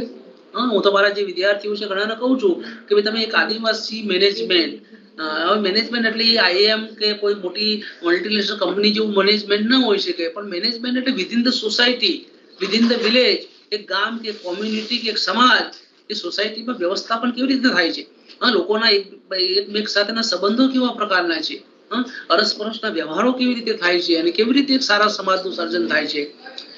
તો એ બધા જે સામાજિક વ્યવસ્થાપન છે એ આપણા ઇતિહાસકારોએ કરવા જેવા છે. અને સ્થળાંતરોનો ઇતિહાસ, હિસ્ટ્રી ઓફ માઇગ્રેશન, એ તો બિલકુલ કશું થતું જ નથી આપણે ત્યાં. અને વર્ષોથી ગુજરાતી પ્રજા સ્થળાંતરો કરે છે, એક રાજ્યમાંથી બીજા રાજ્યમાં જાય છે, એક જિલ્લામાંથી બીજા જિલ્લામાં જાય છે, ડાયાસ્પોરા એક દેશમાંથી બીજા દેશમાં જાય છે. મકરંદ મહેતા સાહેબે જે 1-2 પુસ્તકો લખ્યા એમાં ડાયાસ્પોરા દેખાય છે પણ બીજું કશું દેખાતું નથી. એ જ રીતે વિજ્ઞાન અને ટેકનોલોજી કે પર્યાવરણ, આ બધી જે બાબતો છે એ ગુજરાતના ઇતિહાસમાં બહુ જ મોટા પ્રમાણમાં અવગણાયેલી બાબતો છે. અને છેલ્લો મુદ્દો છે કુદરતી અને માનવ સર્જિત આપદાઓ. જેવી કે ધરતીકંપ, પૂર, ચેપી રોગોનો જે ઇતિહાસ છે એનો ઇતિહાસ પણ આપણી પાસે પ્રાપ્ત નથી થતો. ધરતીકંપો નથી આપણી પાસે ઓથેન્ટિક દાખલો તો છે 1819 ના ભૂકંપનો મળે છે કે કચ્છમાં એક ભૂકંપ થયેલો અને ત્યારે કેપ્ટન જેમ્સ મેકમર્ડો નામનો જે એક વિદેશી અધિકારી હતો, એ અધિકારીએ transaction of the royal aesthetic society નામની એક સંસ્થા અને એના કેટલાક વોલ્યુમ બહાર પડે, એમાં એને કચ્છના ધરતીકંપ વિશેનો લેખ લખેલો છે. અલ્લાહબંધ કેવી રીતે બન્યો, પછી પેલી સિંધુ નદી છે ત્યાંથી ફંટાઈને કેવી રીતે આજે પાકિસ્તાનમાં ચાલી ગઈ, તો એ બધાનો ઇતિહાસ એને આપ્યો છે. 1956 એ થયો હતો, આ 2002 થયો હતો. એવા ઇતિહાસ ધરતીકંપોને લઈને પણ એક ઇતિહાસ થઈ શકે. પણ કન્ડિશન એટલે શું છે કે સમય અને સ્થાનના સંદર્ભમાં એનું એક વૈજ્ઞાનિક રીતે અધ્યયન એ તમારે કરવાનું છે. એટલે આ એક બહુ જ રોમાંચક વિષય છે અને મહેનત માંગી લેતો કામ છે. બીજા બધા તમે ઇતિહાસો લખો છો એ પ્રકારનો આ ઇતિહાસ નથી. એમાં તમારે પુસ્તક શાસ્ત્રનું પણ તમારે કામ પડે, તમારે સમાજશાસ્ત્રનું પણ કામ પડે, ઇતિહાસ તો તમારો ખરો જ એમ. તો એ બધી ડિસિપ્લિનને સાથે રાખી અને આ કામ તમે કરી શકો. એ રીતે પૂર, દાખલા તરીકે તમે સુરત જોવો છો તો એ સુરત જેટલી વખત ભાંગે છે એટલી વખત નવેસરથી ઊભું થાય છે. ત્યાં રેલ આવે, ત્યાં આગ લાગે, ત્યાં બીજું ઘણું બધું થાય, પણ તેમ છતાં એ સુરત શહેર હતું ને એવું થઈ જાય છે. તો એનો આખો એક લાંબો ઇતિહાસ રહ્યો છે.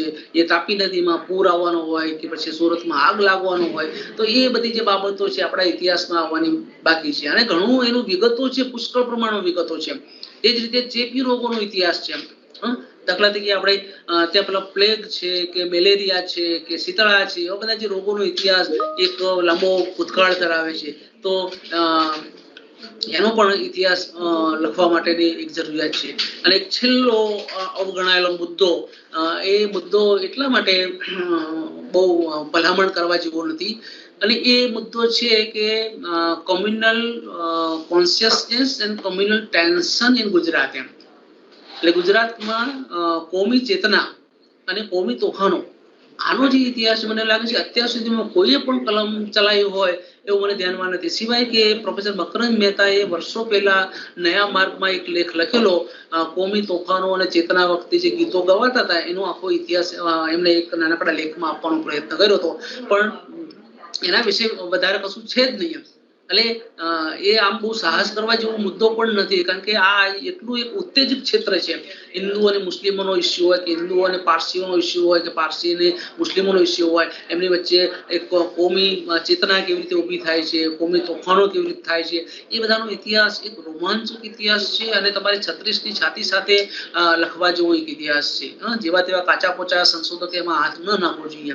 હું તમને કહું કે લગભગ 16મી સદીથી લઈ અને અત્યારે આપણે 2020માં બેઠા છે ત્યાં સુધીમાં અનેકની સંખ્યામાં કોમી તોફાનો અહીંયા ગુજરાતમાં થયા છે. કોમી તોફાનો છે તો કોમી ચેતના પણ છે અને કોમ્યુનલ હાર્મની પણ છે. એમ આપણે તોફાનો શું કામ રાખવા જોઈએ, કોમ્યુનલ હાર્મની પણ રાખવી જોઈએ. તો એનો એક રોમાંચક ઇતિહાસ છે આખો એમ.